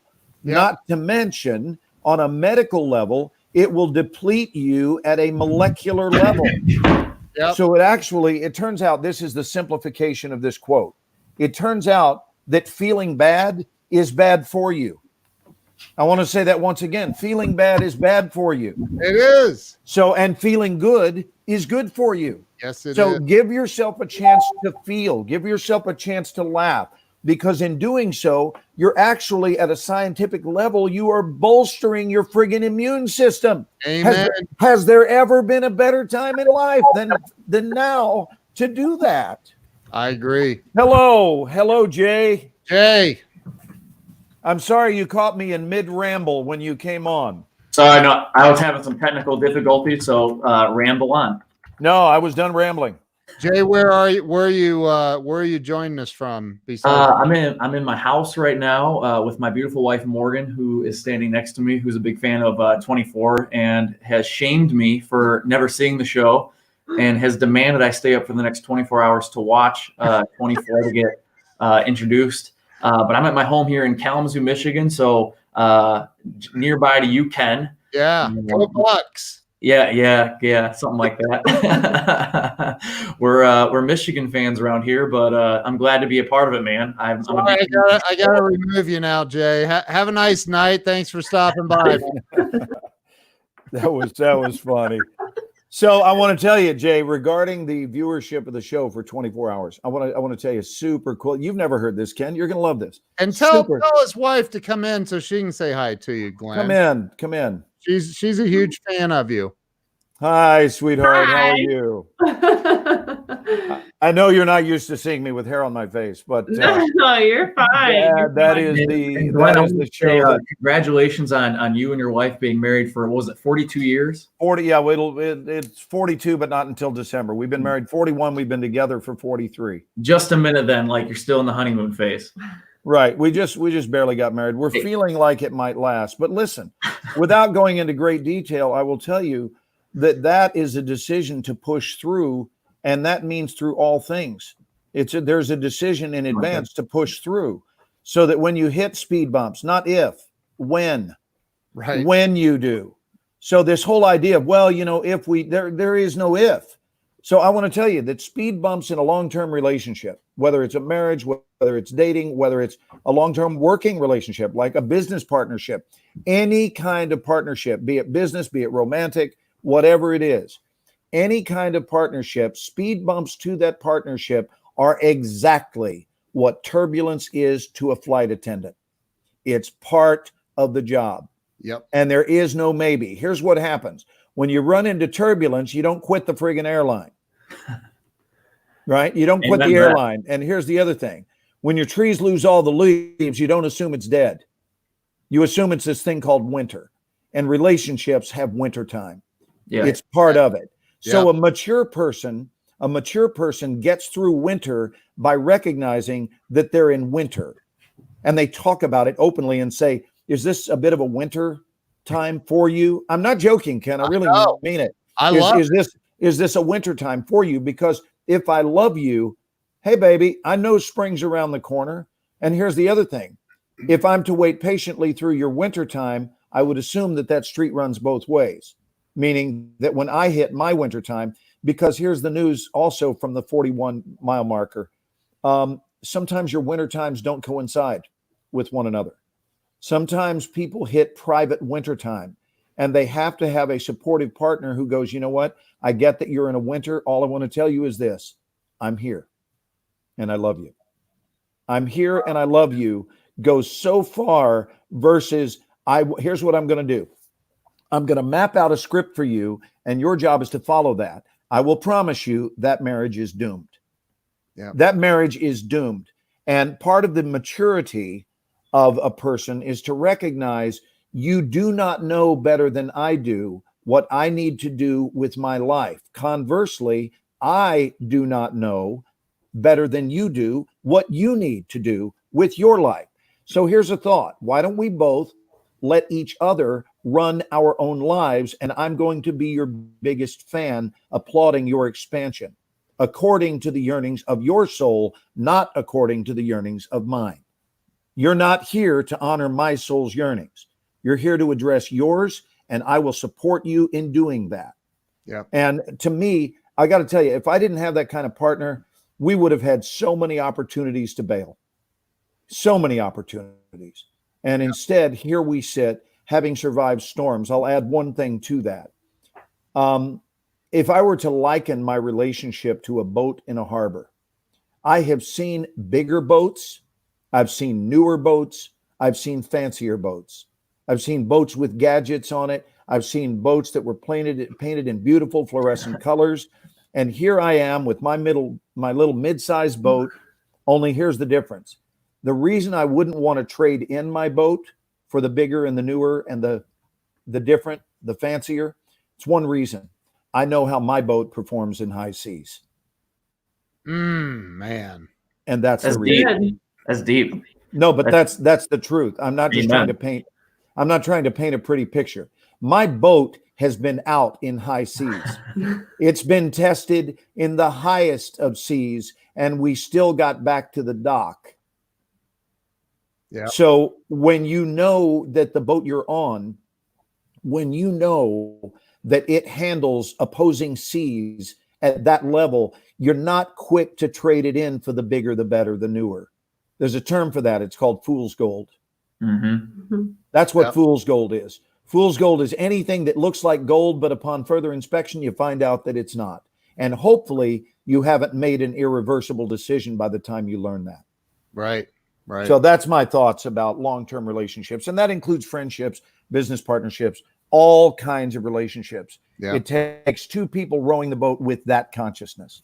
And it doesn't mean you're problem free. It does not mean that. So nobody heard me claim that. What it means is you're going to become better handlers of problems when they show up. Right? And what else can you ask for in life than to be handling things the best possible? We talked about it on one of our outings the other night. Ken and I were talking about the difference between being a first responder and a best responder. Yeah. And it's nice if you can be a first responder, but rather than first, what I'm really after is best. I want to make sure that I'm having the healthiest and the best response to everything that's out there I possibly can. So what, Jay, what do you and your wife, what do you guys do up there in Kalamazoo? Well, we're not that far from you. So when it's nice out like it has been today, I don't know about where you're at, Ken, or you, Glenn. I know you're down south, but when it's nice out right now, especially when there's a quarantine, I mean, we like to just be outside and run and walk and ride bikes. We did some yard work, but as I mentioned to you earlier, I mean, I've been off work now for about 2 weeks with the whole quarantine thing. So I've just been really trying to read and rather than just kind of sit and wait, really be in a growth mindset of, use this time to my advantage to grow myself both in knowledge, but also spiritually in my relationship. I mean, I've never been, quote unquote, out of work for 2 weeks in my adult life ever, you know what I mean? So it's been, Right. It's weird because it's like, live in this unprecedented time of like, what do you do in a quarantine? There's never been a quarantine in my lifetime or in any of our lifetimes on this live stream. So I've really just been trying to use this time to grow my relationship with my wife to kind of complement what Glenn was just saying and kind of grow our relationship closer together, but really just also grow myself. So, it's like, what does anybody do right now when we're all kind of stuck in our own little box? You get a huge bag of potato chips, lots of water, and you turn on 24. Yeah. And So- you begin. So Ken, I want to. I knew that's where this was going. I want to tell you guys a 24 story that I've only told a few people, and I don't know. It's my favorite one. I know it's tied for my favorite. I've had stories where a woman shared with me privately that her dad was dying, and they had given him a day or two tops to live. And he said to the doctor, he said, this was like on a Wednesday. He said, I can't die before Monday. That's the season finale of 24. And you know what? No, now get this. He lived till Monday and he died about 30 minutes after the show. Oh my Wow. God. Right. So, and this was not fabricated or anything. And I've heard many stories like that. I've heard about hospice patients who found the show to be highly entertaining and allowed them to practice a little distraction therapy. All of this. So here's one of my favorite 24 stories. I was in Houston. I travel extensively as a speaker. So I was doing a speaking engagement in Houston. And I got a note handed to me during the break. It's just a beautiful program I do called The Extra Mile. And there was a break in the middle. We had an intermission. And at intermission, my producer of the show, it's a one-man show, he came in and gave me this note. And it said, my name is Matt, and I'm out in your audience tonight. I had to leave at the break, so I wanted to make sure you got this note. Please forgive me. I'm loving the show. I didn't want to leave early, but it's my 24th birthday tonight. And the reason I'm leaving your show early is because starting in 1 hour, I have 24 of my friends coming over to the house to celebrate my 24th birthday by watching all 24 episodes of 24 in one sitting. And he said, we've got bleachers set up at the house. We've got pizza and beer going around the clock. And the marathon is we're basically gonna rattle or punch anybody who falls asleep. He said, we're watching the whole season. And I know the answer is probably no, but, and what I'm about to share with you guys falls under the heading of, if you want something, you got to ask. Right. You got to ask. So he said, I know the answer is you're probably not going to be able to do this, but when you're done with the show tonight, you seem like a personal guy. If there is any chance, and this was in like our 5th season, which was the season we won the Emmy Award. It was everyone's favorite year of the show. Wow. He said, if there is any chance that you could swing by my house to wish me a happy birthday, in front of all my friends, it would mean the world to me. Please know I have no expectation around it at all. It's an invitation, Mr. Morshower, not an expectation. Signed, yours truly, Matt, and I'll leave his last name out of it. So you know what I did? I went to his house. Oh my God, dude. And I took both of my producers and we drove over there, and he had exactly what he said he would. We walked into his living room, and he answered the door, and he gave me this huge hug, and he said, "Dude, I cannot thank you enough. This is outstanding." And I just walked in unannounced, and went and just sat down in one of the bleachers. Right? That is awesome. I just went and sat down like any of his guests would. I sat down and we watched a few minutes of an episode, and right during a scene of mine, I turned around and said, "Hey guys, are you enjoying the show?" And it was beautiful. Now get this. Here's the punchline to this story. I'm trying to think what 14 years after that night. I'm trying to get this 35. No, sorry, because I want to get the timeline right. It was 12 years later. 12 years later, I have a guy reach out to me on Facebook and says, "Hi, I understand you're teaching an acting class in Los Angeles now. I now live here. I used to live in Houston, Texas, and you attended my 24th birthday party." Oh my God. Wow. And it was my buddy Matt, who not only joined my LA Actor Workshop, but he went on to be everyone's favorite in the class, a massively talented human being. And I love him. And it just shows you what can happen when we dare to utter the word yes, and when we live in the lane of spontaneity. Wow. If I had had all my night planned out, I never would have gotten to know that young man. And he's one of my dearest friends to this day. Wow. Isn't that cool? That is so awesome, man. And that's so cool of you. And that's one of the things I love about you is you're not one of these pretentious butthead Hollywood elite kind. And you said it the other night. How do you feel about the Hollywood elitists? Right. Well, I mean, isn't this just a much better way to live? It is so much. I would think people would be so much happier. Yeah. You know, it's just a lot easier to connect with people instead of running from people. Amen, dude. Oh, so Bob knows Matt. He's talking about a different Matt. He's talking about the Matt that I just told the story about, not Matt Zuckery, but my buddy Matt from Houston. Yeah. Yeah. Wow. There you go, Matt, wherever you are. So, Jay, do you have any questions you wanted to hop on here, man? Light it up. Yeah, I mean, I was blowing up your feed, and I'm like 14 days into a quarantine, so I've had a couple glasses of wine, and your whole Glenn came in, I know midstream, and you didn't know what the topic was going to be about, as you mentioned earlier. And you know, the thing that's really been helping me keep sane, which I know was one of your main topics for tonight, which were you're like way over, I think, what your intention was to get on a live stream for.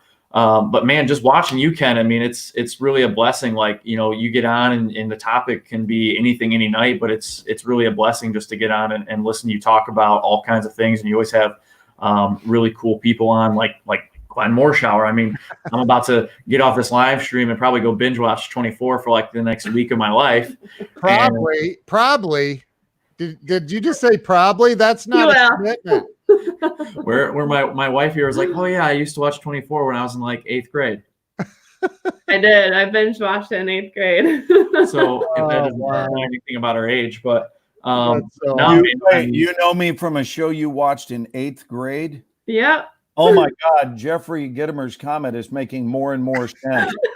we were on a show with Jeffrey Gitomer last week, and he said, "Glenn, you're so old that when someone says old school, it's different for you because for you, old school was actually the term was just school." Right? But yeah, when she heard your name, she's like, "Oh my gosh, I love 24." She's like, "Have you ever watched 24?" I was like, "No, I haven't." And she's like, "What?" I said, "Yeah, I've never seen it." She's like, "Are you kidding me?" And then Ken was like, "Well, if you've never seen 24, comment a 1." And then I commented a 1, and you're like, You've never seen 24? I'm like, now I got two people dogging on me. Next thing I know, Glenn Morshower's on the live stream, and I'm like, great, and then he's giving me crap. So it's like I don't have a choice, but I have to watch 24. So now, so often I want Ken to have me come on as someone completely different. I'm not joking. Here's one of my favorite guys to do, and I want him to introduce me as Hutch Bennett. And let me tell you how I got to take off my jacket because Hutch, no, it's true. Hutch would never wear a jacket, and he would never wear a button down either, but he'd wear a t-shirt. But anyway, Hutch looks like this. Hutch looks like this. And I just think it'd be great if I was to come on and talk about my tomato farm in Arkansas and just mention all the things about my day-to-day life that that I feel like talking about, and just see how long Ken Walls can tolerate it. Oh my God. It wouldn't be long. I'd have to remove you, Hutch. Oh, shoot. Hey, doesn't it feel good to laugh? Feels good to laugh. Wait, come in. I have somebody knocking. Hang on. It's got to be your daughter. It's got to be your daughter. Come here, honey. Oh boy, we're in trouble now. Oh yeah, she's so beautiful. Hi. Hi, honey. Hi. You going to bed? Yeah. Oh, good. Night. Hi, honey. Oh, super cute. Say bye to everybody. Bye. Bye. Bye, honey. See you later. Oh my Sweet God. dreams. Don't the bed bugs bite. Oh, you're pulling my heartstrings. I miss raising my baby girl. My baby girl is 38 now. Oh, geez. 37, just turned 37. I can't think that far ahead. She's 9. She's 9. So do you youngsters have kids? No, yeah. we're both 28 and just have 2 dogs and just working. You know how it is. I have a feeling that you're gonna have 9 months from now. You're gonna be like, "Hey, remember that lockdown?"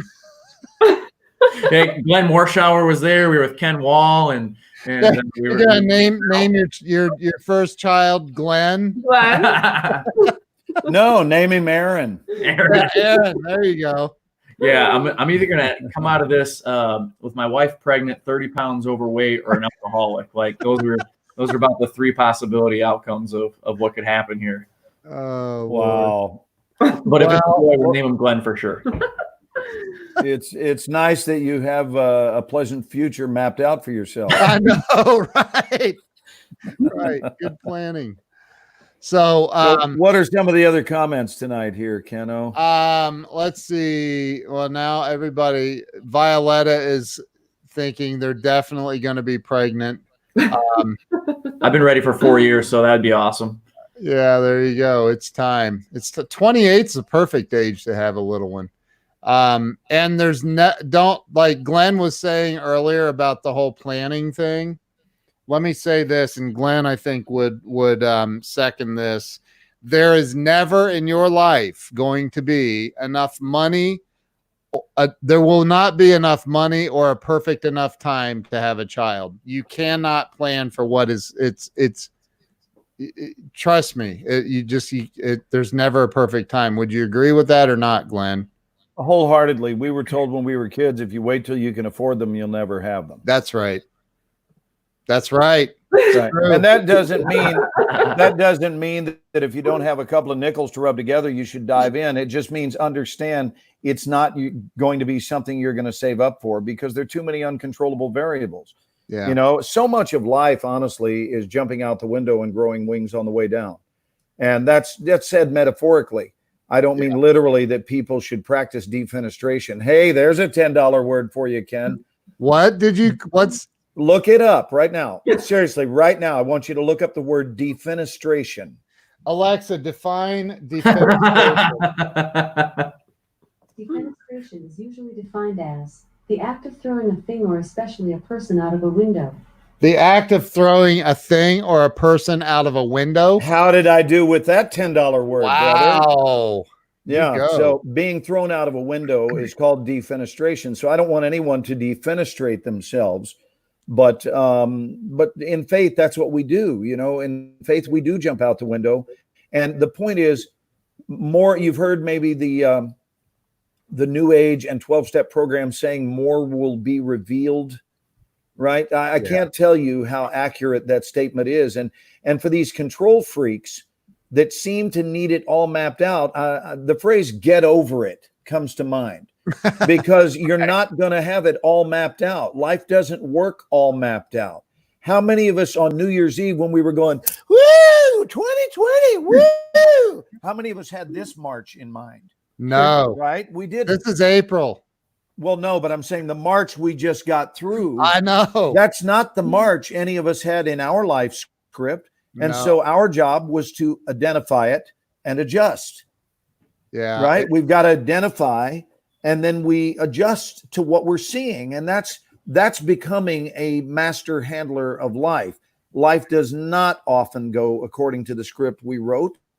And so our job is to adjust around it and do what we're able to do. So I just think more will be revealed.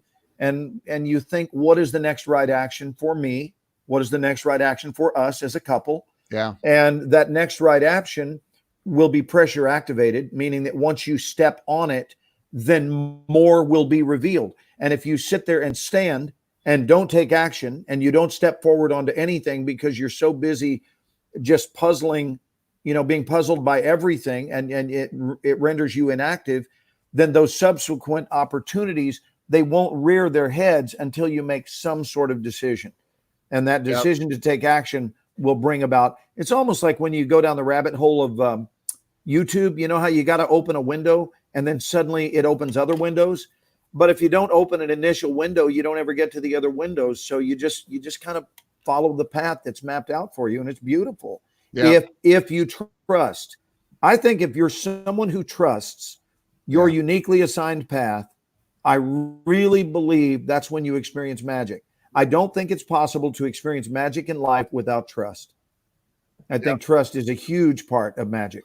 I don't know if you guys are followers of philosophy at all, but there's a saying that says if you expect nothing but accept everything, and that's by Epictetus. It's basically a philosophy of life of, if you just can really expect nothing to go as planned, but accept whatever comes at you, then you'll never be dissatisfied or displeased because you're always kind of living in the moment, right? Because at the end of the day, that's all that you can do. You can only live in the moment. You can't expect to go through life preparing for every outcome because there are so many unknowns.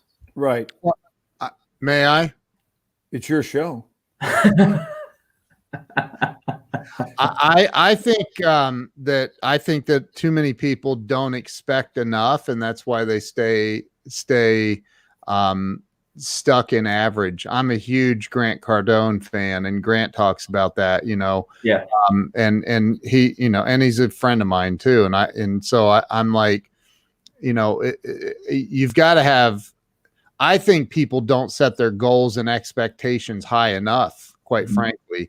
And so they stay, and I'm not saying that anybody on this panel right now is average. I'm just saying that you have to set some super high. Have you read the 10X rule? Yeah.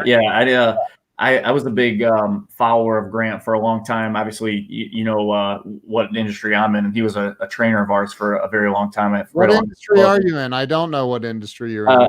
The same as Mr. Frank Graniti. I'm in the auto industry. Oh, you sell cars? I do. I did not know that. I do. Frank is like a mentor to me, and he's amazing. But yeah, so I've met Grant a couple times, and he's awesome. Yeah. I'm sitting here like a Kentucky Derby horse in a barn that wants to gallop, and I'm sitting here eating hay. I'm not complaining. I'm just saying I really want to say something about expectation. I want you to, and I want you to. I expect you to. Hold on. Let me just eat another mouthful of hay here.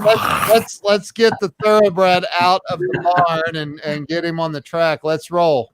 Make sure you poop all that out before you run, because it'll slow you down. So I slightly want to piggyback, Jay. So this is not a replacement. In improv, we call this yes and, meaning yes, I agree, and I'd like to add something. So what I would like to add is a clarification. And the clarification is, I am a huge fan of expectation, huge fan of it. But I want to clarify, and then I have a suspicion you may agree with this. The expectation is pointed within. Mm-hmm. The expectation's on me. It's not on life, and it's not on other people, because I don't have control over what others do. And by the way, nor do I desire that. But I have huge expectations of what I have things I insist on of myself. I have a really, really high bar. And I want to tell you something. The reason I'm blessed to work with the best of the best in my industry is because every friggin' one of them, what they have in common is an elevated bar. Bar none. There are none that have a low bar. No one who plays at the top of any game has a low bar. That's right. That doesn't exist. So, but that expectation is not outwardly directed. It's inwardly directed, because they know that if they maintain elevated expectations, then that will create elevated results. That's how it works. But it's really the outer being governed by the inner and not the other way around. So I don't hold expectations really outside of myself, but I have very high ones of myself. In fact, I call room 4, it's in this progression of mindsets. Room 4 is inevitability consciousness. Inevitability. They see things as inevitable going in, which means they have a pre-made up mindset of victory. And they're actually living from the end result, working backward. They see it as inevitable. I got to tell you, every time I get on these calls with Ken, I never hope, wish, or want for them to go well. I waste zero time on those 3 energies. Zero. I already know in advance when Ken and I gather, things go well. Not, I hope they go well. Do you see the difference? Yep. Mm-hmm. So that is a mindset. And we can decide in advance so much of our own future by simply going into it with a level of vision that exceeds hoping and wishing. It's beyond that. It's absolutely expecting. And the reason is I'm showing up making a different conscious contribution to the circumstance than the average bird. We're not talking about better. I never said the word better. I'm talking about different. Right. That every equation in life works out this way. There's what is, and then the equation, if you were to put it on a chalkboard, is what is plus my consciousness equals outcome. Yeah. I mean, I'm hoping that landed for your whole audience. There's what is plus my consciousness equals outcome, which means those two things, when added up, will determine what my experience is of it. And that's how powerful human beings are. Or we have this fantastic opportunity to lay around playing the victim, seeing that we have no role in anything. We're just here, just kind of hanging out like puppets on a string. And all I know is that I'm a futureless marionette, and you just pull my strings in whatever direction you want. Right. I can't imagine living life that way. My God. Well, it's like your perception really creates your own reality, right? And it's to what you said, when you can really hold yourself and create your own expectations for yourself, and you're only living by your own expectations. You're not living by the expectations that the world puts on you, because at the end of the day, you're the only one that really has to hold yourself accountable, right? And it's like that mindset that you talk about, the things that you say inside your head, it doesn't really define who you are. It's your actions that really define who you are. So you can have the worst mindset of self-doubt and shame and I'm not worthy or whatever. But if you can put the actions out there that define or kind of go against that mindset that you have, that doesn't ultimately define you. It's your actions that really define you.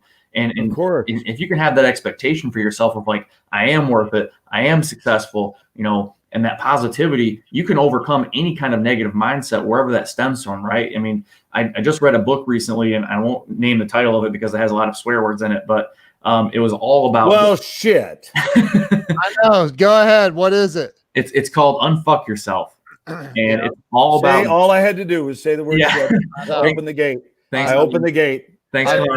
You're welcome. I'll think of this tonight when I'm watching 24. I'll be like, man, that guy said shit 10 minutes. Yeah, but they won't let us curse on television. So yeah.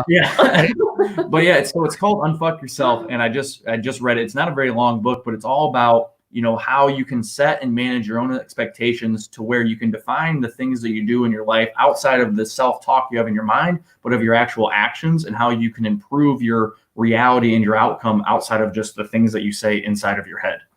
Yeah. If we're going to go on a few more minutes, Ken, I'm going to send out an invitation to my group. Otherwise, I'm not going to. So you let me know. I can't. I okay, then I won't. I have to end soon. So I want to give Jay 4 words, just 4 words. You ready? Yes, sir.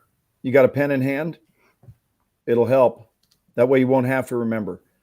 So the first word is impossibility.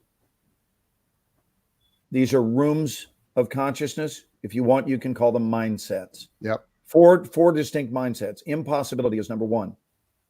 Possibility is number 2.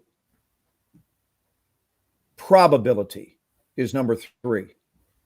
And number 4, and the final one, is inevitability. Now, I'm just going to give you what their theme words are. Going back to room 1, impossibility. Any guesses what the theme word is? One word.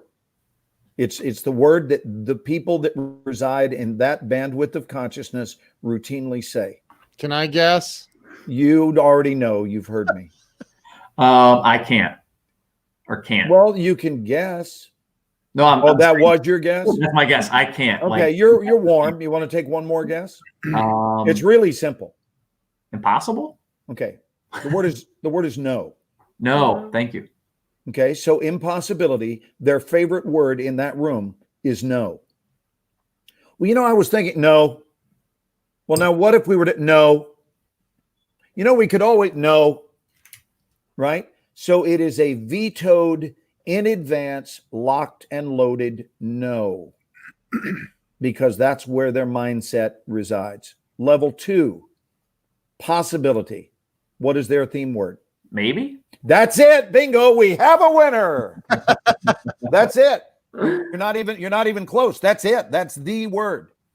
You're doing very well. Right now, you're 1 out of 2. That's awesome. Level 3, probability. Their theme word. Most likely or probably. Yes, likely is the answer. You're doing great, baby. And I'll promise you this is going to help you sell more cars. Okay? And this is commission-free advice, my friend. Don't you forget that when you watch 24. If you ever have a dark thought one about me, you look back and go, you know what? That fellow's okay. Right? So that's level 3. And level 4 is inevitability. And what is their word? Well, I'm going to go with the opposite of impossibility and say yes or definitely. You just nailed 3 out of 4. Their favorite word is yes.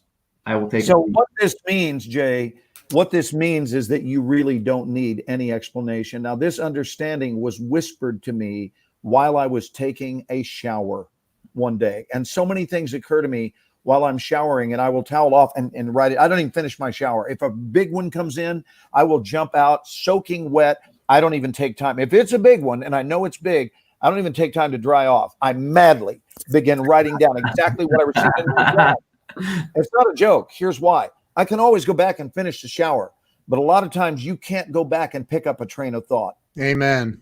Or if you do, you'll be catching a different train, like you'll be catching the C train instead of the A train. So it'll contain aspects of it, right? Thank you, Violetta, for is it Violetta or Violetta? Violetta. Okay, so I have a student who goes by Violetta, and it's spelled the exact same way. That's why I asked. So Violetta, thank you for writing those down. So if the world were hip to this, and this just was whispered, and I went, oh my God, life has just been clarified for me of why people don't necessarily cohabitate well, because they are occupying vastly different rooms of consciousness. And it is a truth that room 1 does not relate to room 4 at all. I'm talking about like you having to have an extended conversation with someone from friggin' Venus. It's a whole different deal. And here's the other thing is that you've got to travel through each one of them. There's no elevator, right? It's a stair step deal. So you're going to have to go through room 1, and hopefully room 1 is already long behind you. So you don't have to start at room 1 now. I'm saying at some point in your life, you were in room 1 because it is room 1 is like California. It's the most heavily populated state, meaning the most heavily populated state of mind. There are more residents. This is not a judgment, my friend. This is just an observation. There are more residents coming from the mindset of impossibility than any other mindset. Now, I don't see a lot of those folks because the times when I go to speak, anyone who is coming to some sort of self-help weekend, right, or bolstering your spirit or getting better at sales, automatically, if they're even attending such an event, they are not a room 1 occupant. Does that make sense? Yes. Right? Because if they were, they wouldn't be there in attendance. Right. Exactly. So I basically never run into room 1 folks. It almost never happens. But I know that they are out there in the world in droves. So then you watch and realize, and here's the thing. People leave clues, man. They leave clues and they leak. This is an expression that Ken has grown very fond of that I use. I say that people leak. So if you listen to someone's language, I'll promise you, no joke, you will be able to identify what room they reside in, and you don't have to judge it. In fact, please don't, but do be aware of it. You can hear within 30 seconds, they will say a couple of trigger words, and you go, that's a room 2. That's a room 2. And then you can treat it accordingly, and then you don't have to experience frustration when you're not being received. Because if you're a room 4 person, it makes sense that a room 2 would not receive you. Yeah. Right? So it makes sense. And now you don't have to get angry. You just go, well, why would they? Yeah. It's no different than someone who speaks English not understanding someone that speaks Portuguese. Yeah. It just creates that level of understanding, right? Right. It creates an understanding, and then you can chill. And now we move to level 3, and the same thing. When people have a leaning forward where they see things as likely, they see it as probable. I will tell you, I would never, ever enter a business proposition with anyone unless at the bare minimum they possessed a level 3 mindset. And frankly, I would invite them to get their ass into level 4 as quickly as possible. But you got to at least come from, you see it as probably occurring. Give me 43 more seconds, Ken, to finish this up. I'm going to try to do it in 40. So I'll give you an example. The New York Yankees, okay? And I'm not even a Yankees fan. Okay, I'm not. I like my Houston Astros, I like my Texas Rangers, and I love my LA Dodgers. But the point is, of all those teams, my favorite mindset is the New York Yankees. So I can like a mindset and love a mindset without necessarily being a fan. Here's why I bring the Yankees up. Do you know that when they play, they don't just play, they expect to win. And they go into every single game with the mindset of, we probably will win. And that's in the micro. But in the macro, which would be the entire season, that's when they view the entire season from level 4. Meaning, all I know is we may or may not win tonight. This is a Yankee mindset. We may or may not win tonight. We probably will. But I'll promise you, if you don't want to watch the whole season, check back with us at the end of the season, and here's what I will guarantee you. There will be far more wins than losses, and that is expectation consciousness. Does that make sense? So in the micro, they feel that it's probably going to go our way tonight. But yes, Pamela, room 4 is for miracles. That's correct. Only, how about this? The supernatural, it is only in room 4 where the supernatural becomes the very natural. I want to say that again. The supernatural becomes the very natural, which means what seems like a miracle from room 1, 2, or 3, from room 4 doesn't feel miraculous at all, because in room 4, it's what happens. Yeah. Room 4 looks, do you think Jesus went, wow, I can't even believe I did that. I'll bet you Jesus never went, wow, that was really impressive. I didn't expect it to go that well. You know? And so clearly, whenever, and I chose Jesus, it could be anyone, any great miracle worker in time, they didn't do the miracle hoping it would go well.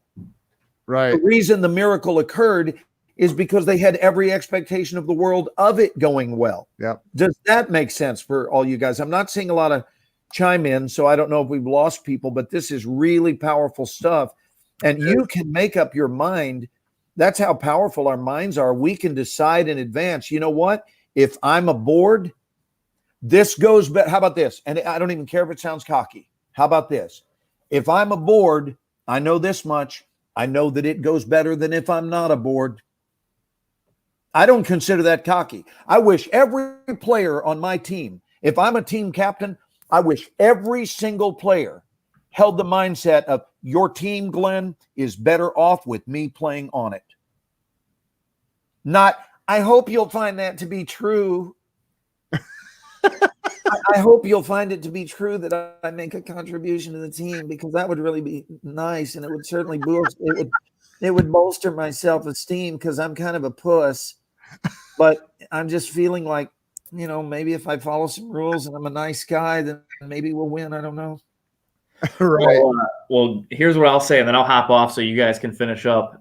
Glenn, I'm going to add you on Facebook here in a minute, if that's okay with you. It's been a pleasure. I got to get rid of somebody, so give me a little bit to do that. You can get rid of Ken. That's okay. No, Ken is a new addition. I'm just kidding. Wow. I got rid of him. I'm kidding. He did that for me a few months ago, like 6 months ago. He was maxed out too, and he made room for me. So I appreciate that, Ken. He did it for me too. So yeah.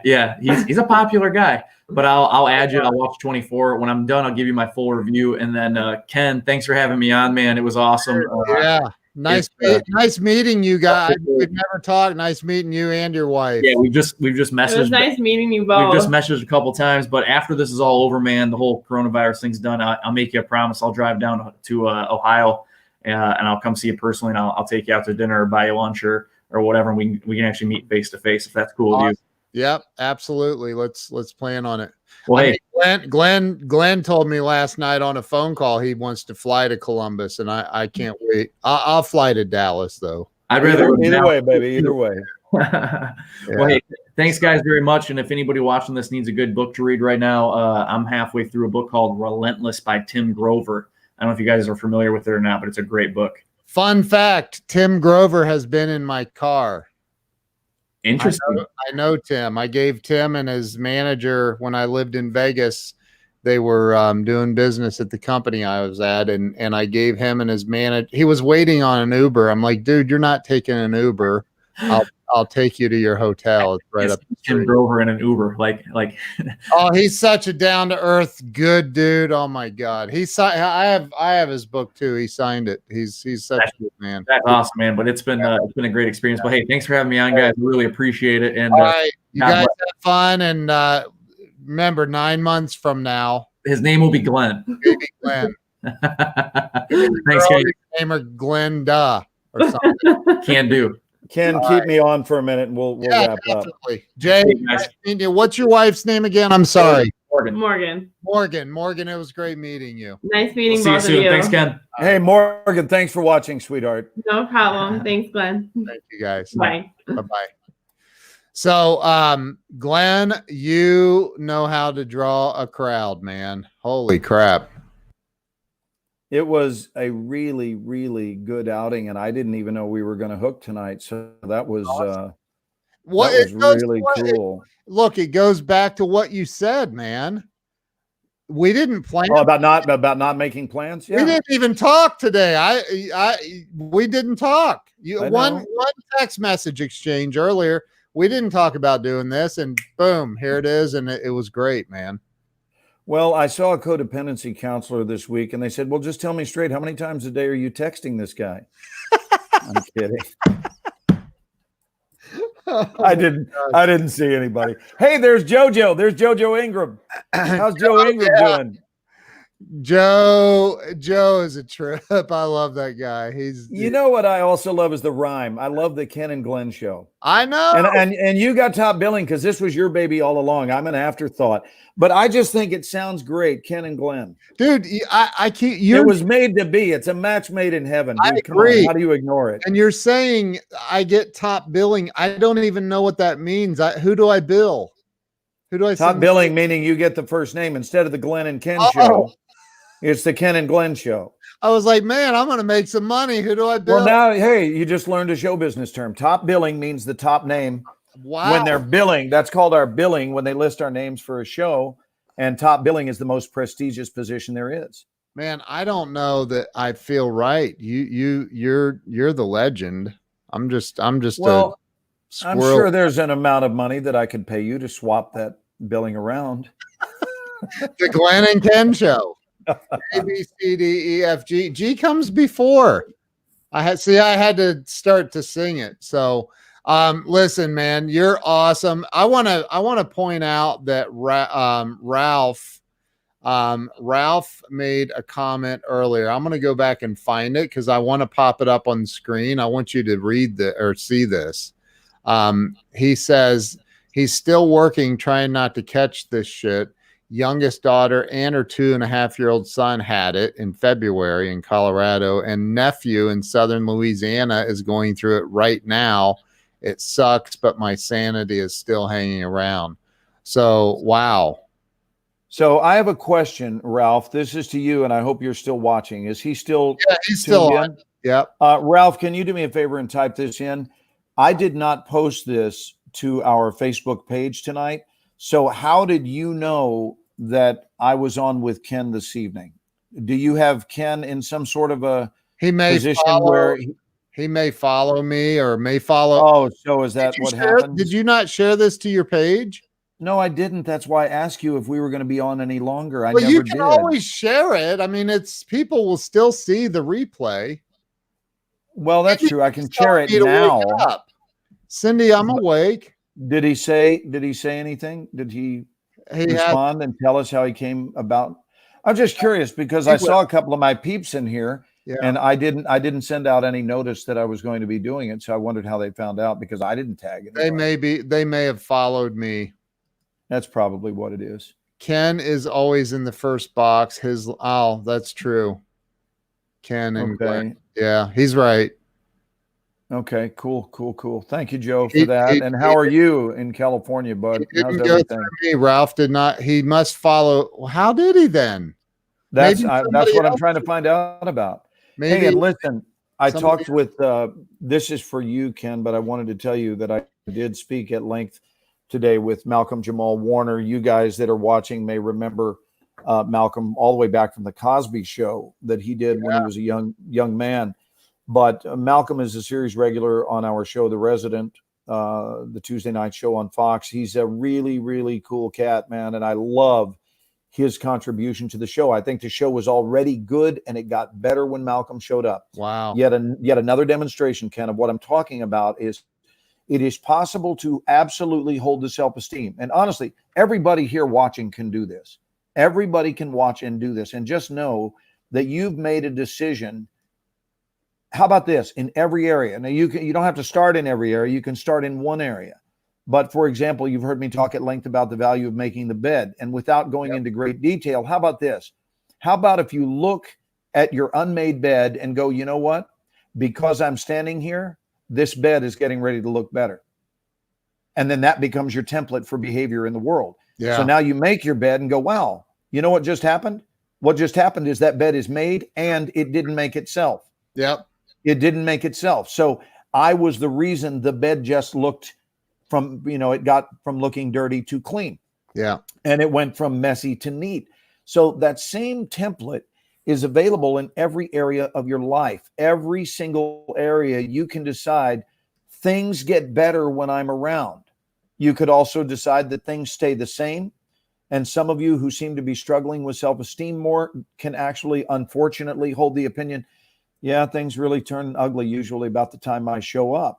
And all I can tell you is that mindset is the thing that's determining that for you. Yeah. So you can stop, take the entirety of your life. And I even want you to do this. I'm asking you to play along with me. And those of you who don't see this until you watch the rerun, great. So now we got a lot more people watching.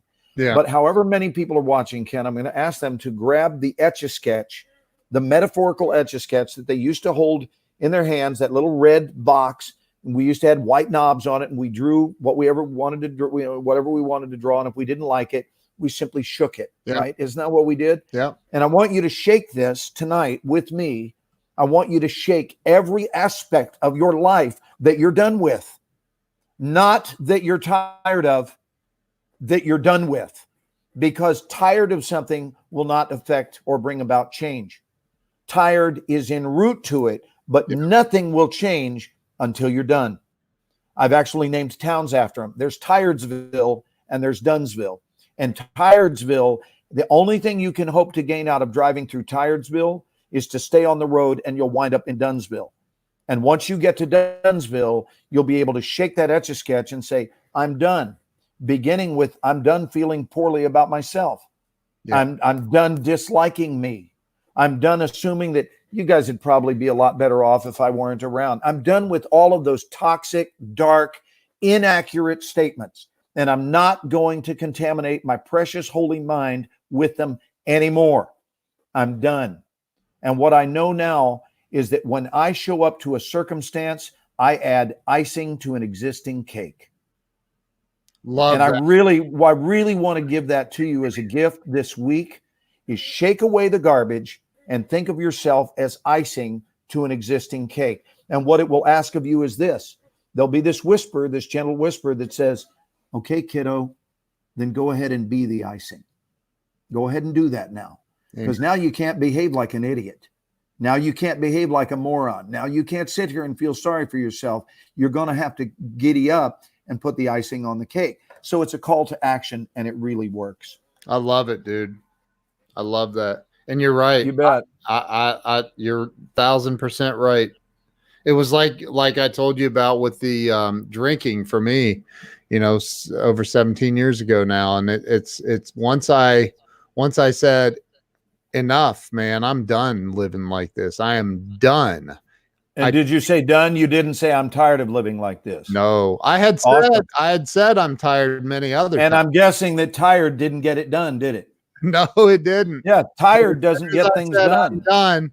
Did you see what Joe Ingram said? He no. said, I'm sure Glenn's peeps know to check every night on Ken's page. Not a bad theory. Not a bad theory, Joe. This is a good question. Is it possible to kick people into Dunsville if you come from love? My experience with that is not typically, not always. I have, and this is not original, it's something I read years ago. And that is an unsolicited education is seldom acted upon. That's right. So unless someone seeks out a change, they're probably not going to make that change. Now, I don't think we're going to educate Joe via force. And I know you were semi-playing when you said that, or at least I think you were. But I just think it doesn't work I think we set an example. I think we can model good behavior. I think we can model love. Yeah. But we're not going to force feed it to anybody, because anything that's force fed to us is going to get puked up anyway. That's right. I really believe that. And, I'm trying to think of what the equation is my students use. And I'm guessing it goes something like this. Let's see. What would be easier to predict? Prostitution in Las Vegas or Glenn being on Ken's show? Both are fairly predictable. Right. Dude, prostitution in Las Vegas is illegal. I know it is. I know. You got it. Don't you have to go out to a different county? It's not legal in Clark County, but I think you can go outside of the city limits. I think you can. Yeah. I would not know from experience, but me either. The joke hopefully was still there. Even though I lived there. I forget the we went out to you ever been out to Death Valley? Yeah, sure. Death Valley is gorgeous. It's just amazing. The hottest temperatures on planet Earth are recorded in Death Valley. I have stood in 126. I've been in about. That's the highest I've been in. I think the highest recorded there is 134, I believe. But I've been there at 120 something. And there's this town called Pahrump. Yeah. Do you know Pahrump? Pahrump. And I had to stop. Hey, there's Scott McCain. Do you know Scott McCain?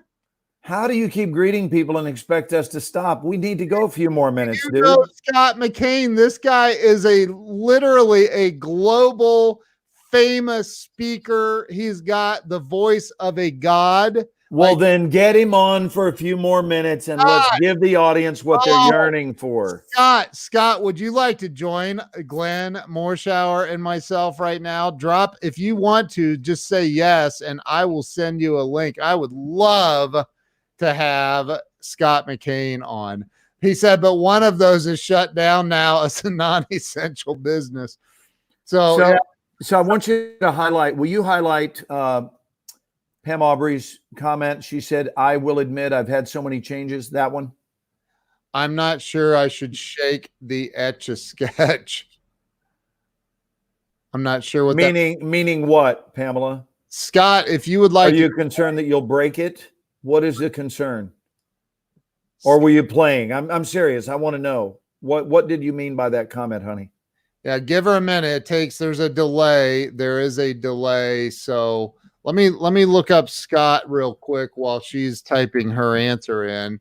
You guys will, I hope Scott comes on because you will absolutely love this guy. He is amazing.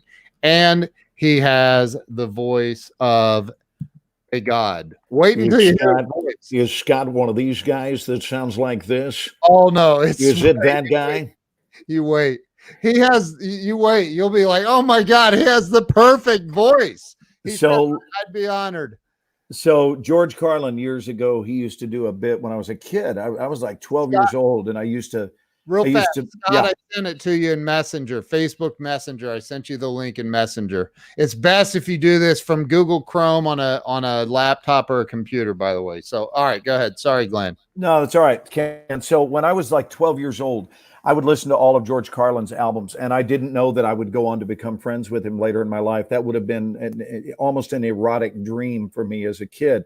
Wow. So my life has been magical, and you know about my relationship with George Carlin. I've shared some of these Carlin stories with you, but I got to tell you, when I was a little boy, one of the characters he talked about was a guy who was the station, I believe he was the DJ that worked with George Carlin, because George Carlin used to spin records for a while, and the guy's name was Scott Lame. And he did the best he could to emulate Scott Lame. And here was George Carlin's routine.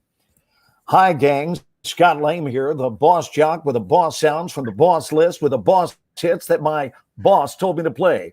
Right here from the nifty 850, Wonderful Wino Radio, Wonderful Wino, the big sound in the big town. Boop, boop, 5 minutes past the big hour of 5 o'clock. Scott Lame by George Carlin. Oh my God. It's funny stuff, man. Oh, wow. So now you understand why I never needed drugs. You don't. You definitely do not ever need drugs. I am as sober as the day is long, and I'm just a little bit whacked, and I love it. I love it too, man. Is he coming on? Is your buddy coming on with us? He's switching over to his computer. And Scott is, well, you'll see in a minute. He is so cool. He lives in Vegas. I met Scott when I was in Vegas. So he is such a good man. Good dude, man. Cool. Violetta's having a good time. She says, oh my God, this is an amazing show. Here we go. We got Scott McCain. Hey, Scott. I think I'll talk like this. Oh, Ken, you're too nice. Thank you. You could have come on and sounded like this. That would have been so much fun to just go, hi. I could be the Reverend Billy Saul Hargis here. Yes, of course. Oh, I love your voice. Ken and I do each other well here in Vegas, and Glenn, I've been a fan, so it's a real privilege. Thank you for asking me on. I've watched several nights, and I'm just blown away. It's such great nation, and you're doing such great work with what you're saying to everybody. So thank you for letting me horn in here for a minute or two. I really appreciate it. Well, tell us about your work in is it the speaker world? Yeah, I've written 7 books, and I have the great privilege of traveling all over the world, speaking about it. It's typically business books on distinction. What does it take to separate yourself from the competition? But Glenn, as you and Ken know as well or better than anybody, that the principles, those core principles that make you successful in your business are the same things that make you successful in life. It's of course, and it's communication, and it's how you treat other people, whether they're customers or family or friends or whatever. So the congruency between what it takes to be successful professionally and what it takes to live a life of purpose, I think are absolutely the same. How old were you before you were able to really wrap your mind around the concept of congruency being such a vital aspect of your life to create the outcomes you desire? Because congruency is one of my huge coaching words. Is it? Yeah. And I really get how important that is. When did you become aware of that?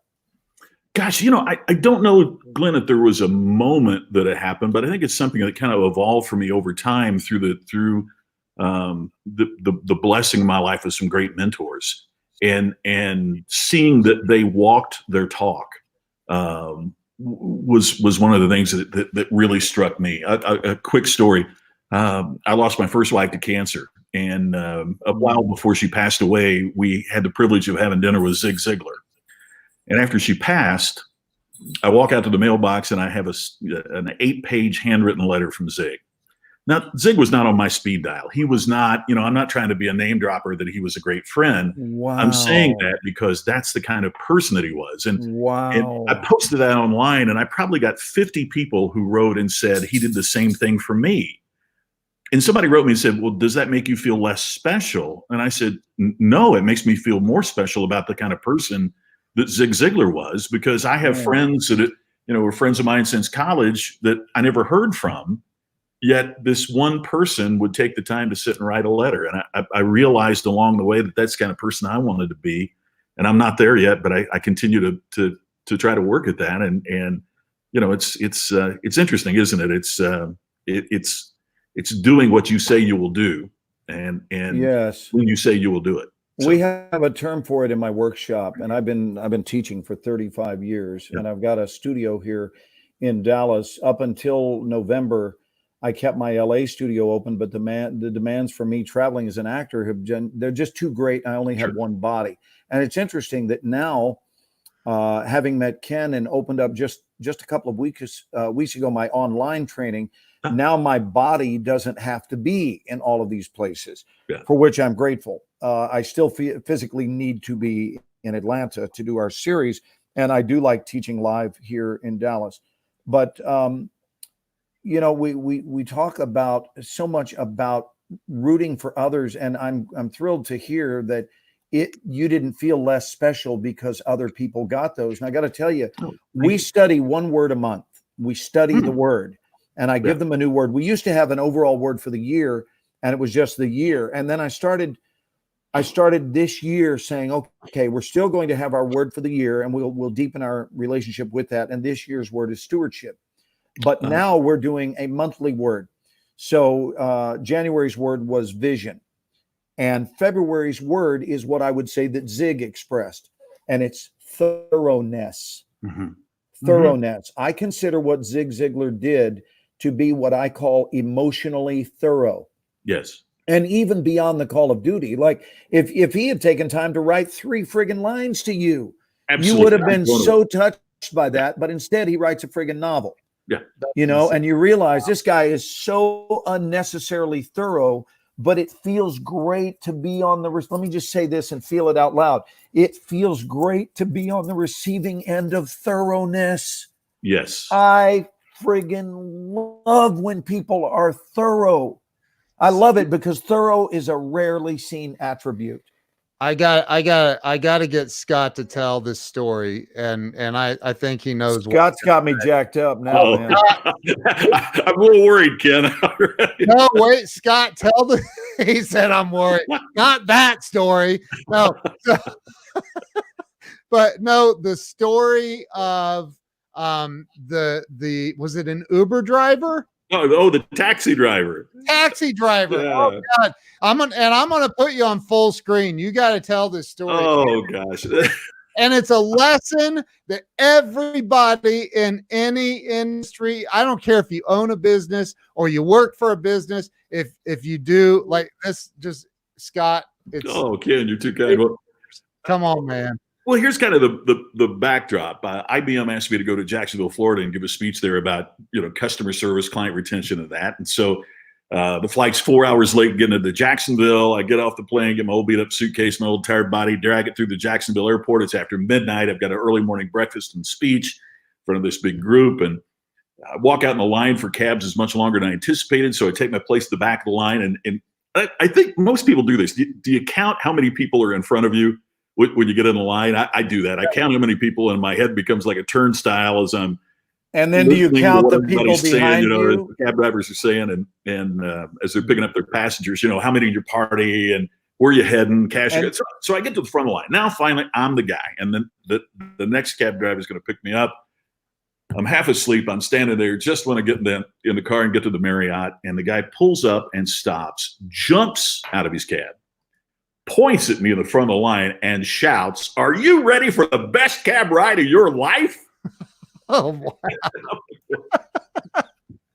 Yeah, I guess so. He says, "Get in. I'm afraid now." Right? So the guy jogs over to get my bag, and he jogs over and he puts it in his trunk, and I slip in the back seat, and he jumps to the driver's seat and spins around to me in the back and thrusts out his hand and says, "Mr. McCain?"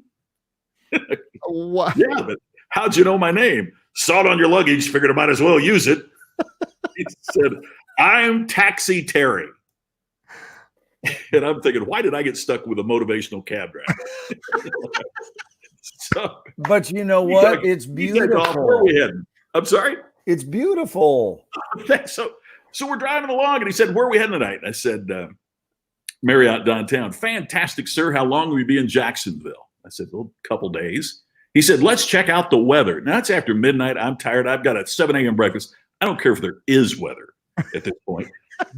But he touches his dash, and it lights up, and he's got an iPhone and a very elaborate bracket, magnifying glass over the screen. I can read it from the back seat. Live real time on the Weather Channel, Jacksonville, Florida. Seconds ticking off. I have the instant forecast for Jacksonville. I know I could have watched it on my phone, but isn't it cool? He thought I'd find something special for a customer. He said, "Man, I hope you're a golfer. You're going to have awesome weather in Jacksonville. Why are you here?" I said, "Well, IBM asked me to come down and give us customer service." He goes, "Customer service? I am so into that." He reaches up. He says, "Do you mind if I record our conversation?" And reaches up and hits a button on the visor. And did he wait for you to say yes? Barely. It's just a modicum of a nod. And he's hit the button. I said, wait. Why are you so set up to record conversations in your cab? And he says, "Okay, so if I'm driving Dr. Smith to the airport, and he mentions that his daughter Jill is just enrolled in Vanderbilt, as soon as he gets out of the cab, I hit my button, I record that information. Every night I get home and I take these recordings that I've made and I enter the information into my database." A cab driver with a database, right? So he says, the next time the doctor gets in the cab, that information pops up. When he makes his reservation, that information will pop up. Now he gets in the cab. I can turn to him and say during the ride, "It's great to see you, doctor. I have been wondering how in the world is Jill doing at Vanderbilt." He's a genius. Isn't that incredible? This guy's a genius. So he gets me to the hotel, right? We all know the drill. They get you there. They hand you the receipt.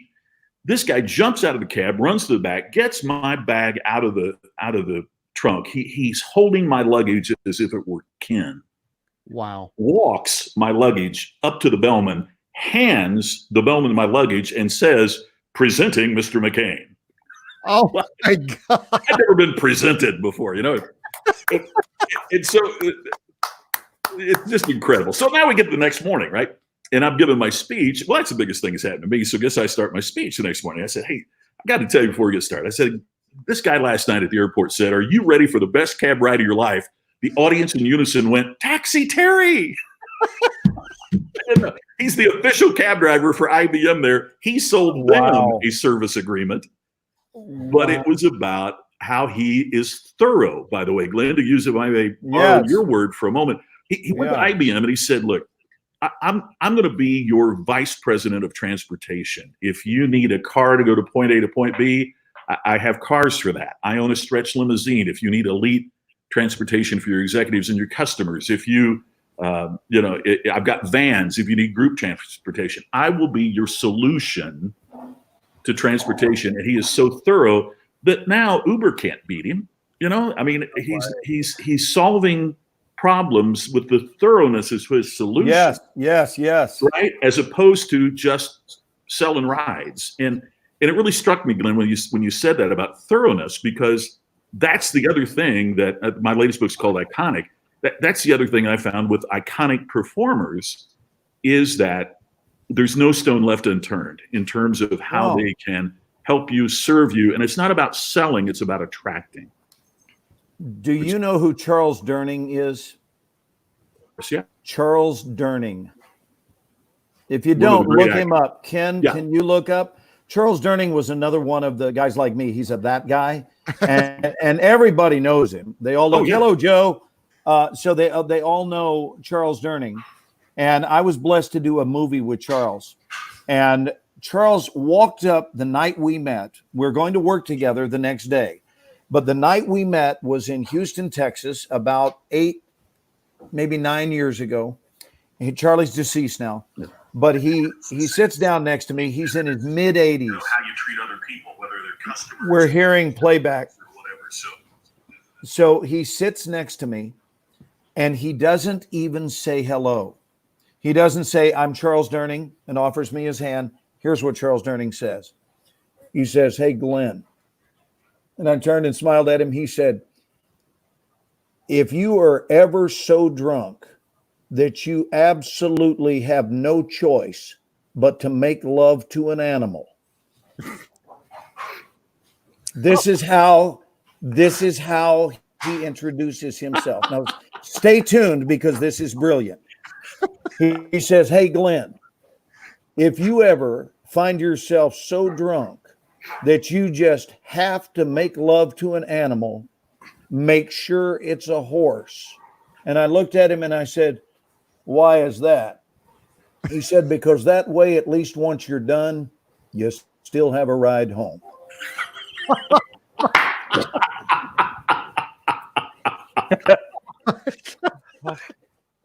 Oh my God! And Taxi Terry made me think of that. I'm opening with that next week, man. Whenever we get out of this, listen, that came out of the mouth of Charles Durning, and as I'm gagging, laughing, I'm gagging, he holds out his hand and goes, Charlie Durning. Nice. Oh my gosh, that is so great. That is so great. Man, I've been blessed to work with some of the greatest. Oh, you have. I just my first book was. Oh, there he is! Look at that. Yeah. He put his up. Everybody knows that man. That's Charlie. Wow. And what a dancer too! People don't. Oh my God! Did you ever see him in Best Little Whorehouse of Texas? Yep. Yeah, he's a hoofer from old school. You know, old school. Yeah, even Damn Yankees back was one of his earlier. Glenn, my first book, Ken knows this. My first book was All Business is Show Business, because when I was starting this business, I was kind of leading a joke. I was leading a double life. It's not nearly as exciting as it sounds, but every weekend I was syndicated to 100 television entertainment reviewers. I always said I was a reviewer. Can you repeat that? Yeah, you repeat that. You broke up. You said you were syndicated, and that's all we heard. I was on 100 television stations each week as a movie reviewer. Oh, wow. And so I would do the junkets on the weekends, and then I was building my speaking business through the week. And so I saw some of the things that was happening in your industry that my clients during the week needed to know about. You know, I mean, the importance of the emotional connection, the connectivity with the audience, right? I mean, yeah, sure. But most businesses don't get that. Right. One of the things I say in a lot of my speeches is, you know, I do a very limited thing about the 3 acts of storytelling, but I see in so many businesses that they begin their story in act 2. They try to solve your problem before the conflict is established. Okay. And I used Twitter as one of my examples. You know, if you tune in on hour 7 and you don't know what back hour is, then all the things that are going on don't really have they're not as compelling as if you see act 1, right? And so many of us in business or in trying to help people want to jump in with our solution before our audience really understands the significance and severity and the importance of the conflict that they have. Yeah, so true. So what do you think the answer is? I think there are several, but I think one that's really important, Glenn, and I think it's what you folks have been. I mean, that's why I've been in the audience just listening to you folks. I didn't know that 3 times now, yeah, and wow. We got to be better. We have to be more sensitive to understand what their conflict is. Right. I think that's part of what's happening right now. I see folks in my business of speaking and consulting that are going to the marketplace with answers for questions that their listeners have not yet formed. Or know that they need answered. Yeah, Sorry, exactly. Scott, I'll just jump in. No, Joe, I see that all the time. You're exactly so part of what we have to do before we start delivering our answers, I think, is to be a little more sensitive to what their problems are and what their situations are. I see all these business consultants trying to solve your business problem, and I see business people that aren't ready for that answer yet. It's the whole thing, when the student is ready, the teacher appears, and our students aren't ready yet. And so part of what we have to do is get them ready before we're able to teach them something. Glenn, I'd be fascinated to know, is that how it is in your with your students? I mean, they come to you because they already realize that they need help. Would that be accurate or not? That's a true statement. They also are people who are genuinely interested, at the bare minimum, in at least fantasizing about the idea of having an acting career. And then others who really are not fantasizing, they're busy actively believing it, and they're taking the necessary steps to get there. And I teach, although it's called the Extra Mile Acting Workshop. Notice it's in that order because the extra mile part of it is a consciousness program. So more than 50%, I would put it at about 60-40. More than 50% of my coaching is life coaching. And then and how does that affect you as an actor? Because once you get this coaching down, it will bolster any career choice, every career choice. I just happen to have used the tools that I've worked with my whole life as an actor. Yeah. So I can tell you how it has affected my life as an actor. And clearly, these people want to study with someone who not only has done it, but someone who continues to actively do it. Yeah. And it's been a very successful program, and it's certainly the most rewarding work of my life. There is nothing that is even in the same zip code, Scott, as my teaching. My life coaching is really, that's my soul's blood. That's everything to me. Isn't it great when there's a breakthrough? No doubt. Coaching and consulting that I do, and those are the moments that that's how I know why I'm here. And a breakthrough. I'll say yes, it's beautiful, and it's additionally beautiful to realize, my God, I was privileged to play a role in that breakthrough. Yeah. Right. And it's not an ego trip. It's just understanding. Thank you, life. Thank you, God. Whatever you believe in. I happen to believe in God, but it doesn't matter whether someone does or doesn't. That we can just go with the expression, thank you, life, that I was in a position and was able to make a difference in serving as a bridge to transport someone from, assisting them in transporting themselves would be an accurate statement, but assisting them in transporting themselves from where it was they were to where it is they had envisioned going.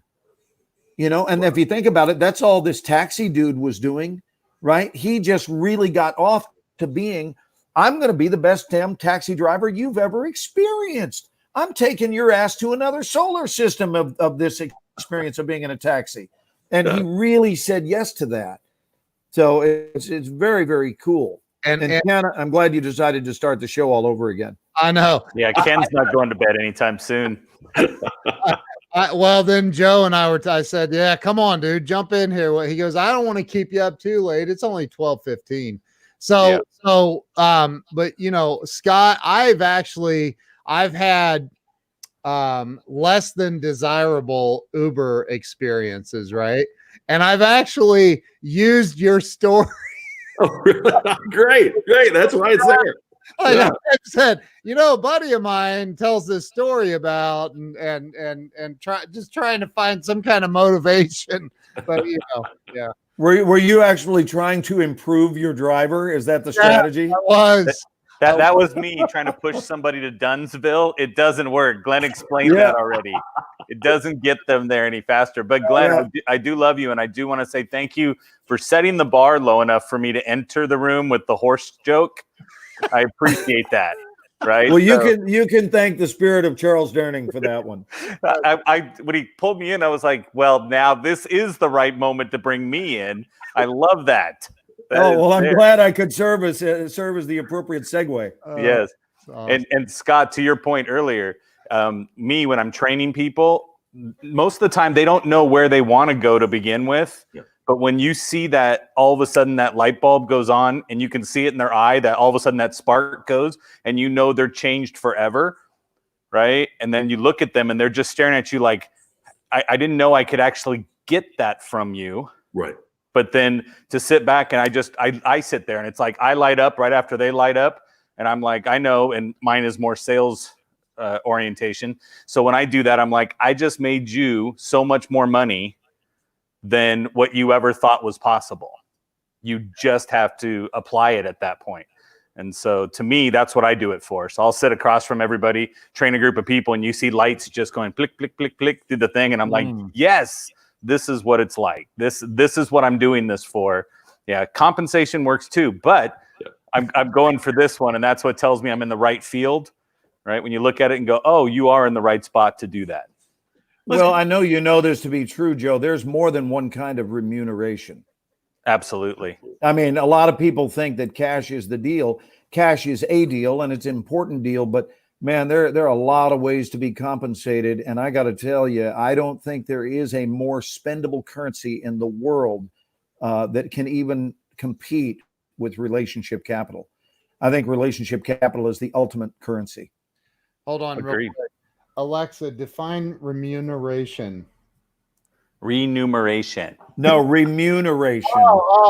Remuneration, right? Oh, paying or compensating. Alexa, stop. I just had to, do you remember the word I gave you earlier tonight? You used these words and I didn't write it down. I'm gonna have to check my I wasn't trying to be fancy. I only parachute a word in from time to time. But do you remember the first one tonight? No. You don't remember what it means to be thrown out of a window?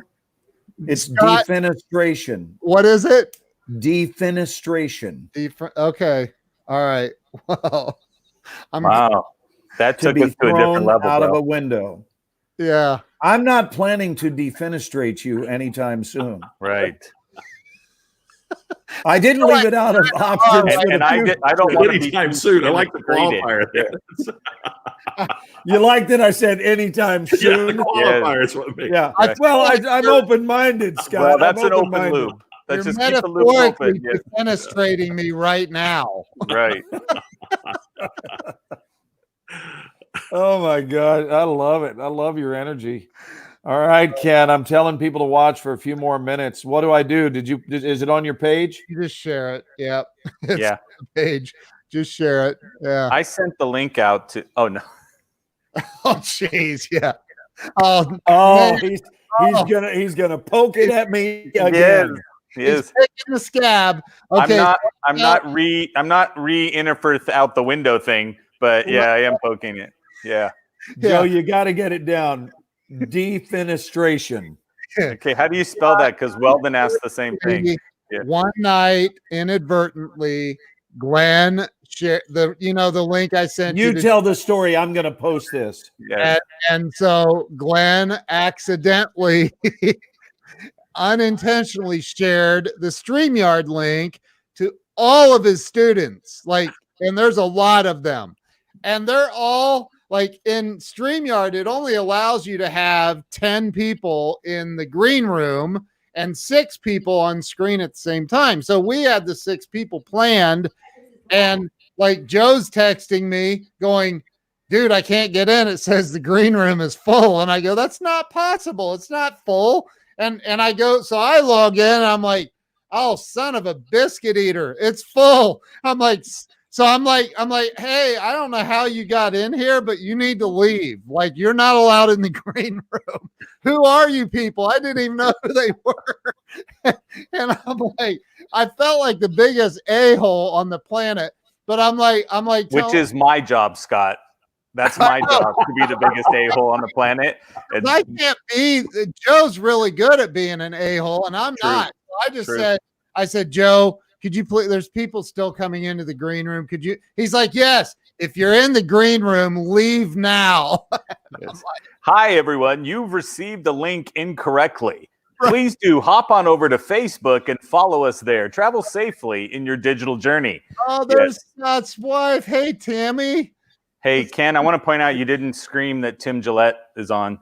Tim Gillette. What's up, Hey, Tim? Gillette? Tim. You know Tim? Tim and I are social media friends. Absolutely. Tim's an awesome dude. Yeah. So yeah, Joe handled it. Joe handled it that night. Man, these guys are too sharp. I'm going to have to get dressed back up again.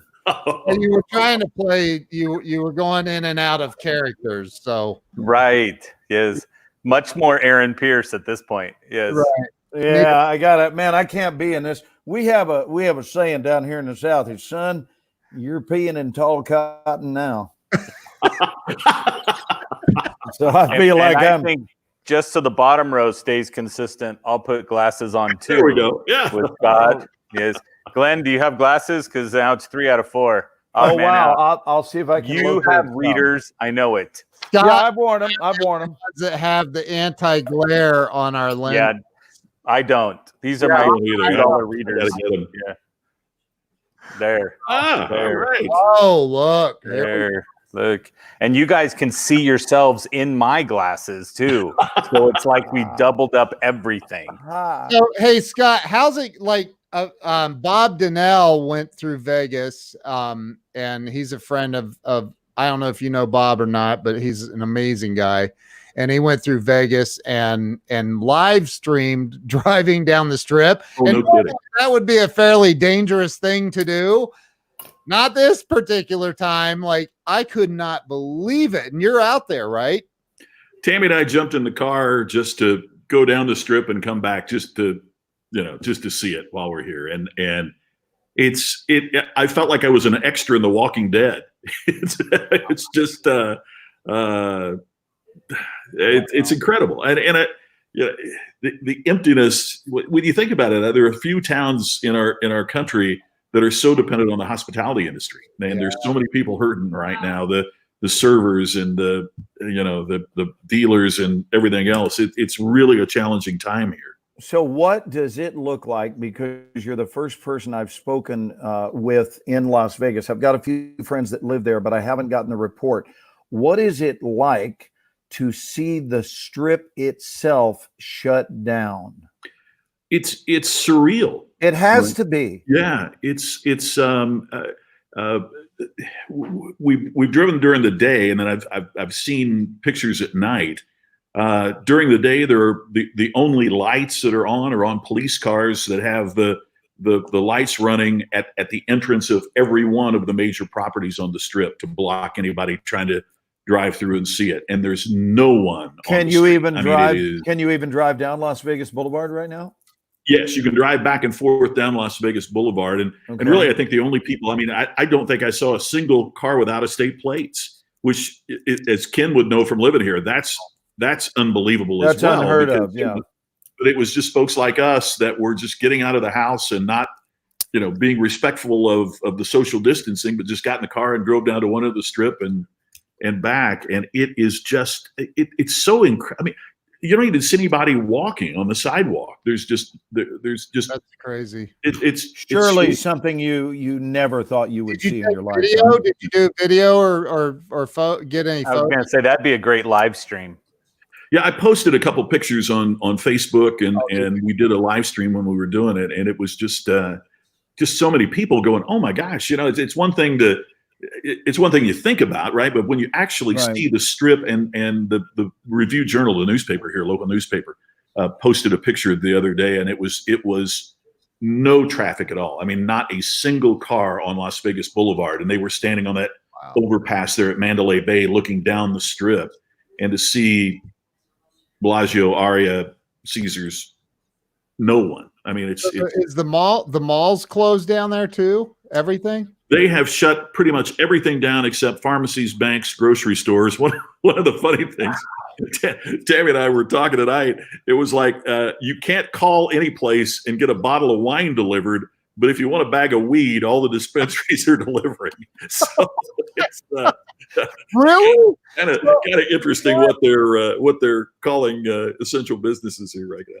I think more importantly, Scott, you saw yourself as an extra in the movie, and why is that? Why wouldn't you be the main celebrity? Let's dig a little deeper into Scott and see exactly what's coming up there, Scott. I think you're right, Joe. I need to change my perspective.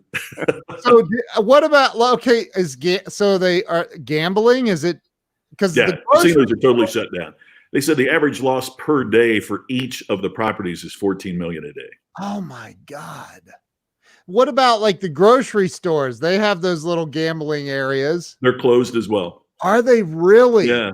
Yeah, we have a Smith's grocery supermarket not too far from where we live, as you know, Yeah. just off Southern Highland, and the gambling area is closed, and the grocery store is strange too. When you go to the supermarket, it's strange, and I'm sure it's the same wherever you folks are. You know, that they're wiping down the cart as they hand it to you. Everybody's trying to stay away from each other. It's really different, and there's no toilet paper to be found. That's crazy. Respiratory diseases require a lot of toilet paper. You have to understand that, right? I just found that out becoming a certified, virusologist since I've been on Facebook. Right. Yeah. Right. Yeah, and Walgreens is open. CVS is open. Pharmacies can stay open, but supermarkets, pharmacies, banks, medical clinics, that's about it. You know, Joe, I have shared that fascination in several of our live streams that I swear to you, and I'm not joking, I didn't, and I still do not get the correlation between an aerosolized virus and its link to toilet paper. I wouldn't ever care if I ran out of toilet paper because I would go wash my butt in the shower if I had to. I mean, if it came down to that, it's not like I go, I can't wipe my butt. I'm lost in life. Right. There are audibles that can be called, and one of them would simply be that you're going to poop what you're going to poop, and the other, just go get your butt in the shower. Come on. My dog has showed me several alternatives. Yes. Okay. My wife says, "Why are you scooting on the carpet?" And I'm like, "What? It's not my fault. We ran out. You I got don't yell at the dog for that. I hope Right. it's not white carpet, Joe. No. We bought brown carpet for a reason. Right. Planning ahead. I've got a buddy who's he was a POW in Vietnam for 6 years, and he just posted a video going, "Folks, I made it 6 years without toilet paper. I think a couple of months, you're going to be just fine." You know what's so beautiful about your voice, Scott? And I'm in a voice, business, and I do loads and loads of voiceovers myself. Oh, sure. I got to say, your voice makes everything in life sound exciting. I told you. You could give depressing news to someone. In fact, can we reenact this? Could you give some really depressing news to someone right now as just an example? I mean, really depressing news. Either that or I want you to be a boss. I want you to be a boss right now. Just play along with me, a little improv. Be a boss, and I want you to fire somebody, some unsuspecting poor soul who did not expect to lose their job. Do the scene with Joe. Joe will play along. I want to see how, with that exciting voice of yours, you would let someone know that they're done working with you. And let me get into character. Wait a minute. Glenn, and action. Joe, I have some really good news for you today. You're going to have the opportunity to apply your mediocrity elsewhere. Fantastic. I don't know what all that meant, but I feel I need to go buy toilet paper. Oh my God. For a while, the station where I did the movie reviews, they had me anchor the weekend news, and it was really an interesting experience. I finally left it. I've got to tell you this. I finally left it. It was during the Clinton scandal, and it was Glenn. It gets back to what we were talking about earlier, congruency, because I found that I was saying things into the camera, knowing my grandmother was home watching, that I would never have said in the living room of her house, and it really bothered me. I'm no prude. I'm not. I made. But insert hard to swallow joke. Yeah. I mean, when you are on the air, it just bothered me. And the other thing I found was that there were people that were reporting on stories that they themselves did not understand. So did you feel inauthentic? What was the thing that bothered you? Yes, that was it. I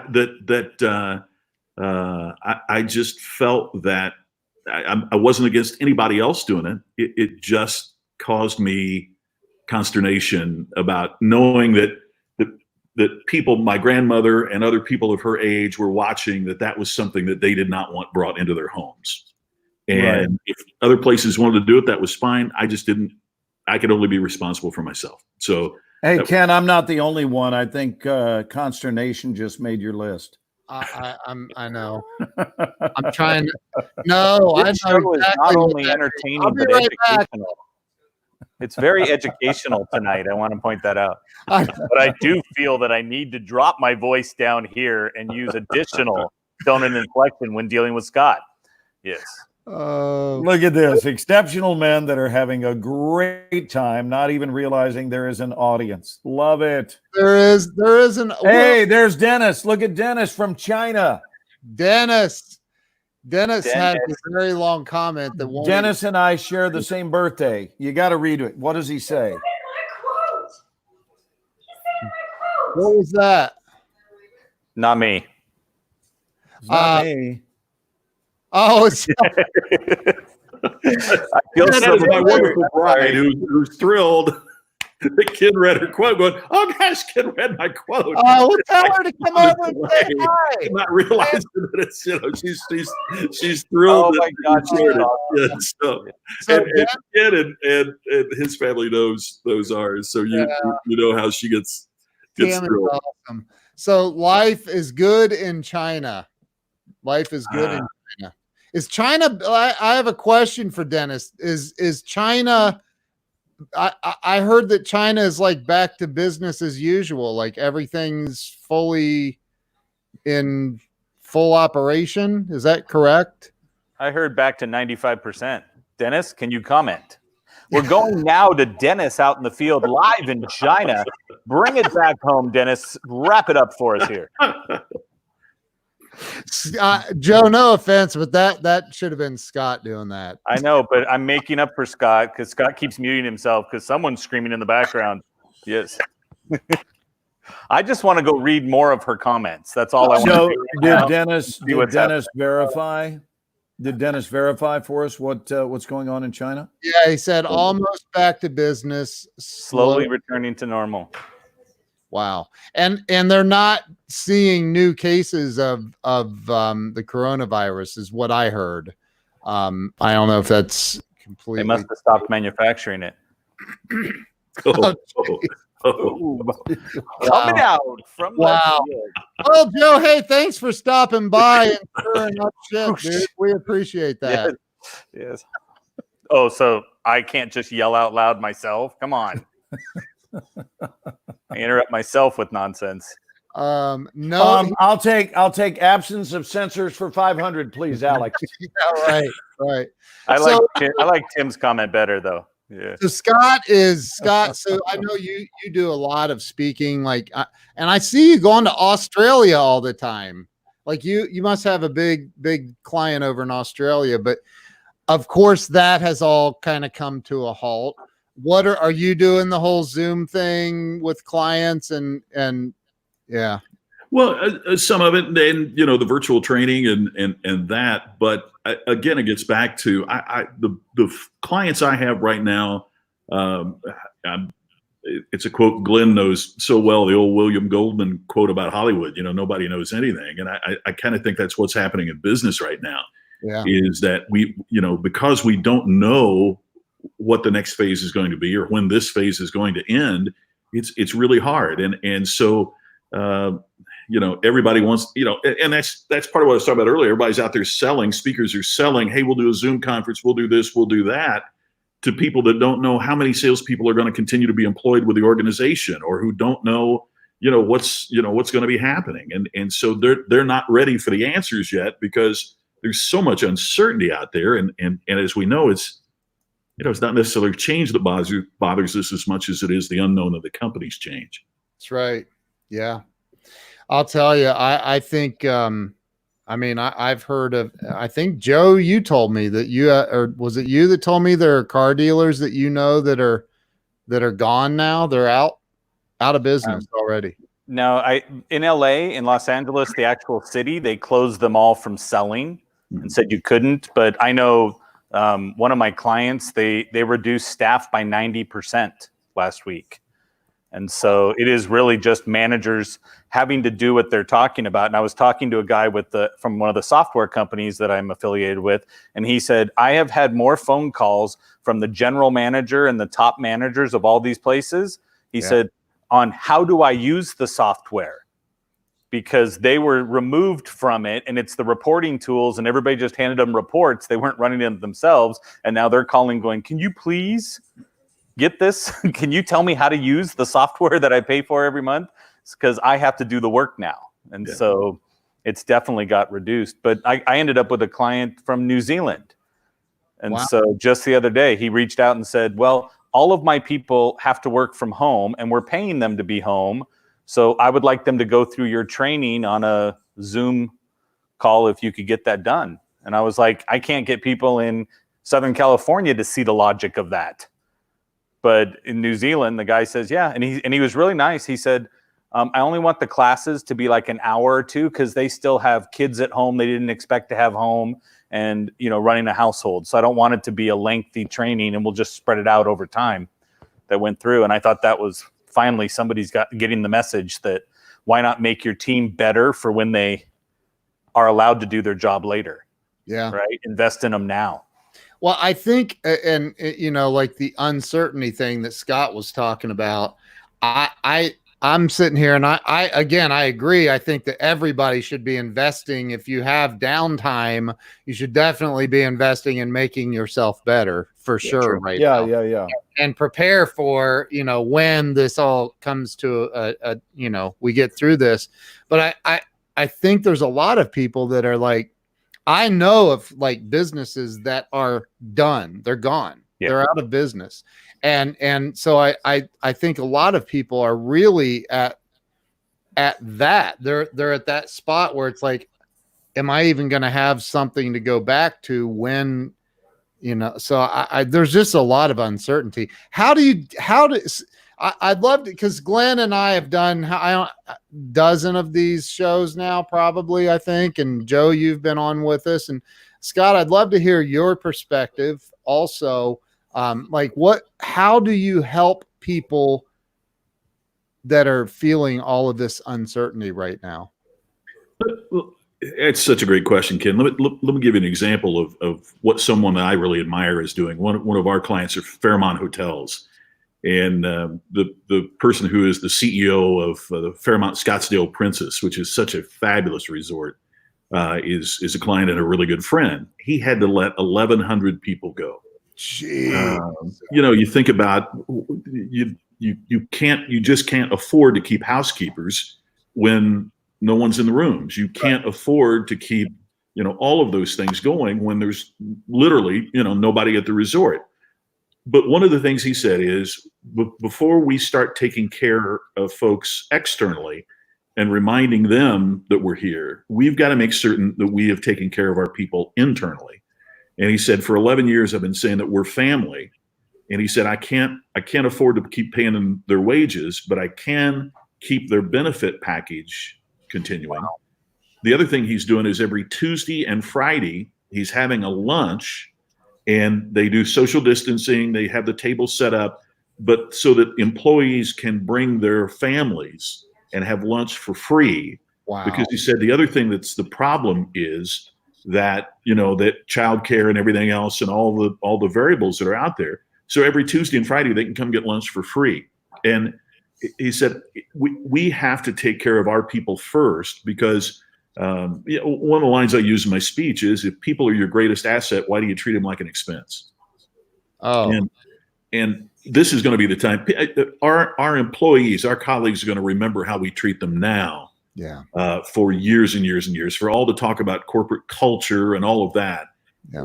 We got to be delivering on that. And then those people in turn will deliver to our customers and our prospects. The other thing I'm finding too, and Joe, Glenn, with your students, Glenn, is just to say, hey, we're here. I booked my first online keynote for Tuesday, and it came through a speakers bureau that I called on Friday, and she said, aren't you going to tell me, I'm just saying, how you doing? And I'm getting ready to hang up. And she said, aren't you going to tell me that you're still giving speeches or you're doing, I said, no, that's not important right now. what's really important is I just want to see if you're okay. I just, we're and she said, well, okay, for that reason, I'm going to recommend you for the Tuesday speech. and I just think that we have to take care of people right now, because how we take care of our customers right now and how we take care of our colleagues right now is going to be remembered long after this has passed. Scott, can I give you the Hollywood spin on that story? Please. The Hollywood spin would say this: the secret to success in life is sincerity. And once you've learned how to fake that, you've got it wired. I love it. I love that one too. I love it. Once you've learned how to fake sincerity, you've got it wired. Got it made. It is a true statement. Yeah. Well, I mean, but there is a just having the dinners or the lunches that you were talking about, like that's truly caring about people when they don't have to do that. Well, it's the whole thing. It's really easy to say that you care. Yeah. But it gets back to Glenn's point about thoroughness. The thoroughness is showing that you care, taking a specific action that backs up what you've been saying. And right. And this is a yes and did you care all along? Right. Not only do you care, but did you care when you were claiming to have cared?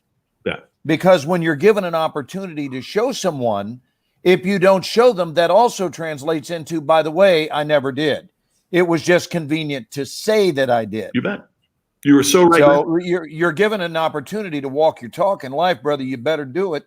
You better step up to the plate. Otherwise, you invalidate yourself lickety split, You are so right. I was doing a program a couple of years ago, and it was in the automotive industry, Joe. And they brought the CEO in, and he was surrounded by his, minions. And he walked onto the stage and gave this fiery impassioned about how much I care and you're essential to our success and the whole bit. And he said, and I apologize, but I've got a tea time at 1:00, so I've got to get going. And the minions took him out. He never met a single person in the audience, never took the time to shake anybody's hand, to look them in the eye and tell them that they meant something.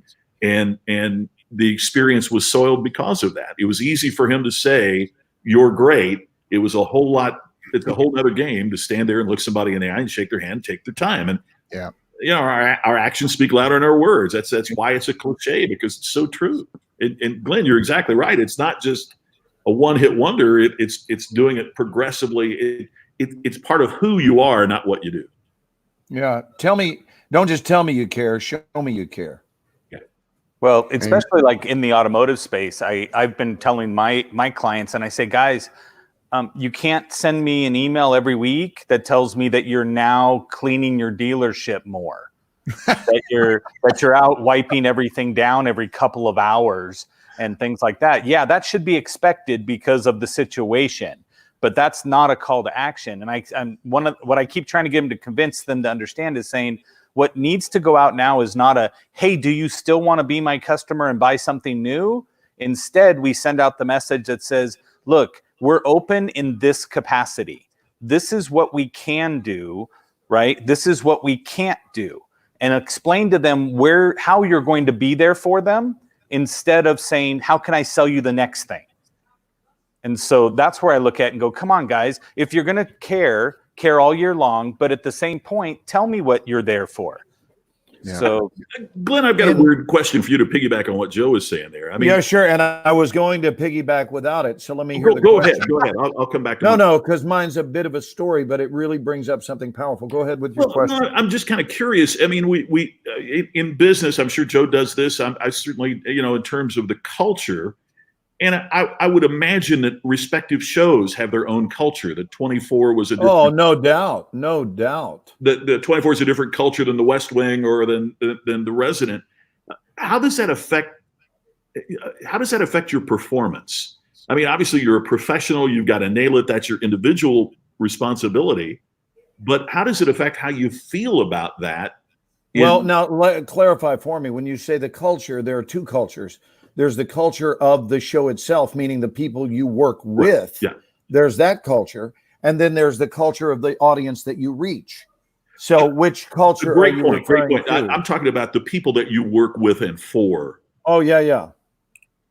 That doesn't change my involvement one iota at all. I mean, I'm doing very different work, but on The Resident that I did on the West Wing. I was on the West Wing for 3 years. I was on 24 for 7 years. I was on CSI for 2 seasons. I've hopped around. I did Bloodline, a great series for Netflix for a couple of years, and Supergirl for the whole first season. There's, that's what character actors do. We bounce all around.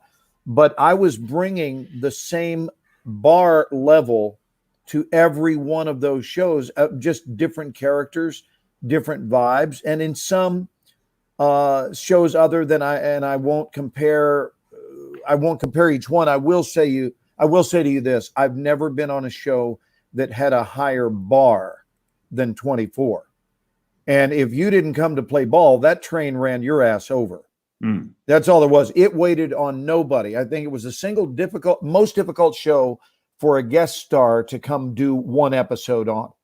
We were at a distinct advantage because I was on that train for 7 years. So you're very accustomed to that rhythm. But one of the hardest things to do is jump aboard a mega hit. And about this, I am not joking. Jump on a mega hit train that has heavy duty momentum. And your job is to come in and say one friggin' line. One line. One of the hardest things to do, because there is a tendency for the actor to come in and overdo it. The casting director, my dearest bud in the business, Cecily Adams, who I was friends with, and I know you know her dad. Her dad was Don Adams, the original Maxwell Smart. Oh my gosh! Wow. On Get Smart. So Don's daughter. I was a friend of Don's, and actually, she was my closest friend outside of my wife for many, many years. She was the casting director for Third Rock from the Sun and for a show called That 70s Show on Fox. Sure. Yeah. She was their full-time resident casting director. And here's what she used to refer to this as. She said, whenever we would have an actor come in to read for a one-line role, invariably, the majority of them would make the same mistake, which is that they walked into the room to impress rather than express. And invariably, they would do their damnedest to make a 5-course meal out of a snack. It's a great piece of coaching. Wow. And a lot of times my wife in life, accused me of the same thing. a lot of times in life, people will foolishly try to make something that isn't special. And not everything is special. If the waiter walks up and puts down water and says, here you are, right? Water. And hands water to Harrison Ford and Meryl Streep in a scene. Can we agree that the scene is not about the waiter? And so that is a piece of coaching that the director might give after the actor read for the role. The director might just say, okay, Johnny, just to be clear, the scene is not about the waiter. Now, if you could do it again and make it more about just setting the friggin' water on the table. And don't try to specialize it. Do me a favor. Don't even think of the word fingerprint. This is not an opportunity. It's not a career move. You're not here to put your fingerprint on anything other than the glass itself. Nice. Set down the water and keep your mouth shut. Good chance you'll hit the target perfectly. Wow. So it's just, the point is, it's not easy to jump onto a major hit and have a really small part. It's one of the hardest things to do in show business because you're going to probably overdo it because you're trying so damn hard to fit in. Yeah. You know? Yeah. Wow. But that's true in sales. I see that in the corporate world all the time. Of course. Even at the top level, they'll hire a new CEO for a successful corporation, and she or he thinks they have to come in and make their mark. I've got to put my stamp on the organization, and it's they think it's about them, and it can happen at all levels. And Scott, what about dating? What about dating? What if someone only goes on a date once every 2 years? There's going to be way too much emphasis on that night being special. And they're going to try so hard that it's going to make the other person want to puke. right? Because they don't know how to just relax and be. So 24 was the highest bar of any show I've ever been on. And I'm so honored to have been on it because I was immersed in this sea of pros. And I want to tell you one step further, one of the coolest things ever. We used to be, American Idol was the lead-in show for years on Fox Television on Mondays. And when the greatest feeling for me every week, never failed, was to go to work specifically on Tuesday morning. Because what we all had in common is not only were we the actors on the show, every one of us were genuine true blue fans. Like we were really fans of the very show we were on. And so what would happen is we'd get to work and I swear you would pinch yourself because you'd look around and go, this is my family. Wow. Right. And it would be the next morning after. So that's why Tuesdays were always the coolest day of the week, because Monday you got to only be a fan.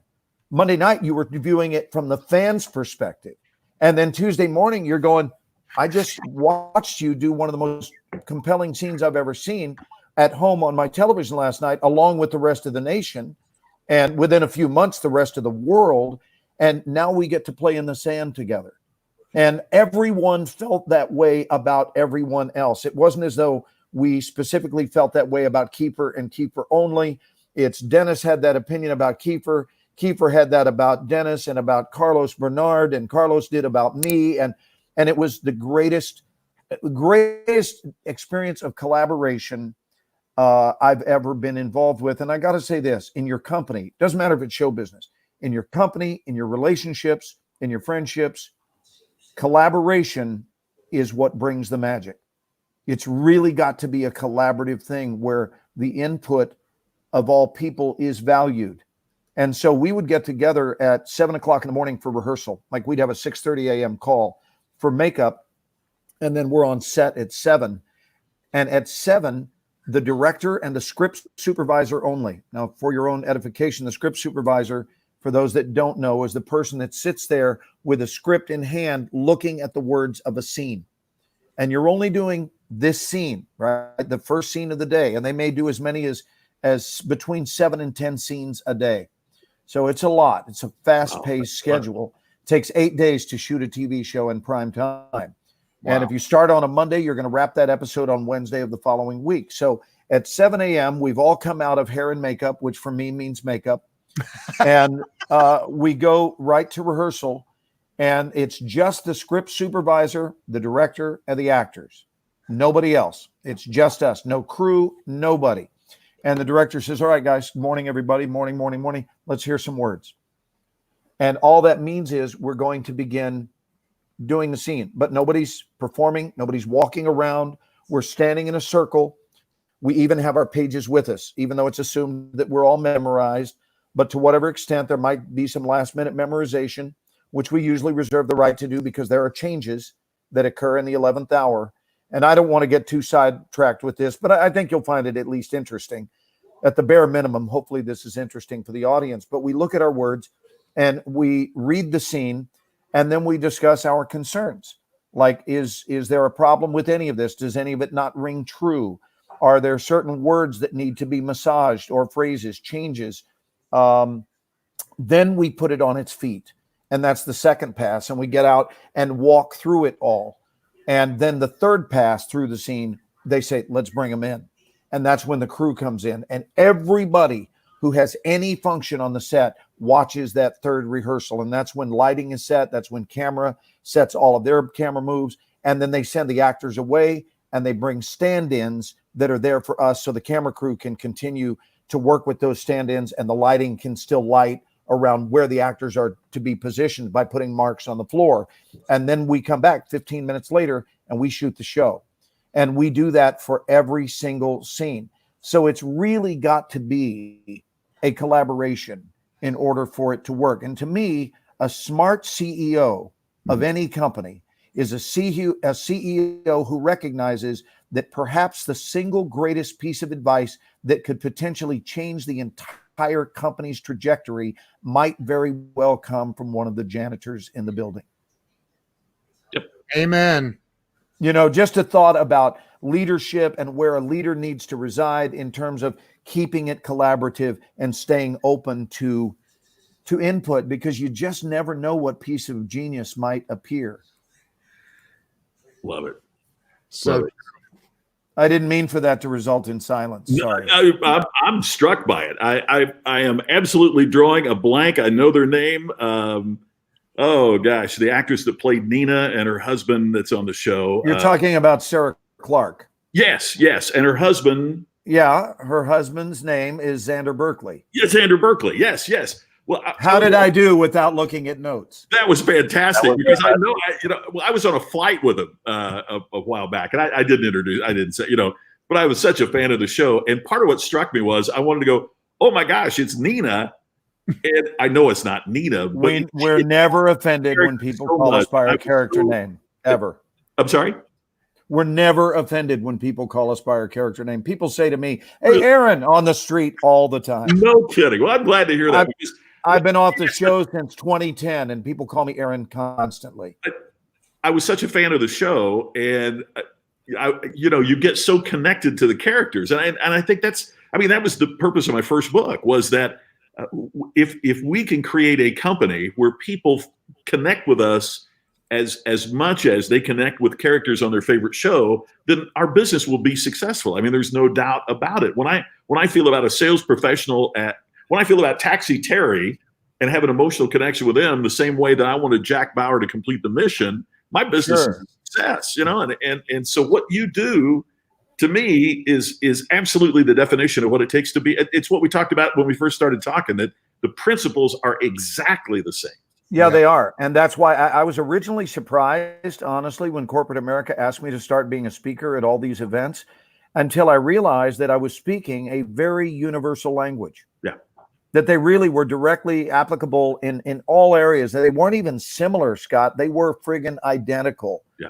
And I love it. And the thing that I originally was going to piggyback on, I think what people will sniff out and what they'll sniff for in search of is realness, authenticity. They want someone who's just human. Yeah. And I've given many, many talks over a long period of time, but I got to tell you, I would rank one the best talk I've ever given.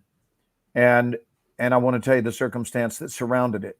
I had just come from the hospital, and I had just said goodbye to my friend who was in a vegetative state. Mm. And I knew that I would never see her again. It was my goodbye. It was very hard to leave the room. I spent about an hour. I still have a photograph that her sister took of us, my dear friend Shelley Paneer, 50 years old, and died of kidney failure. And I was holding her hand. I've certainly never had a better friend. An angel here on earth.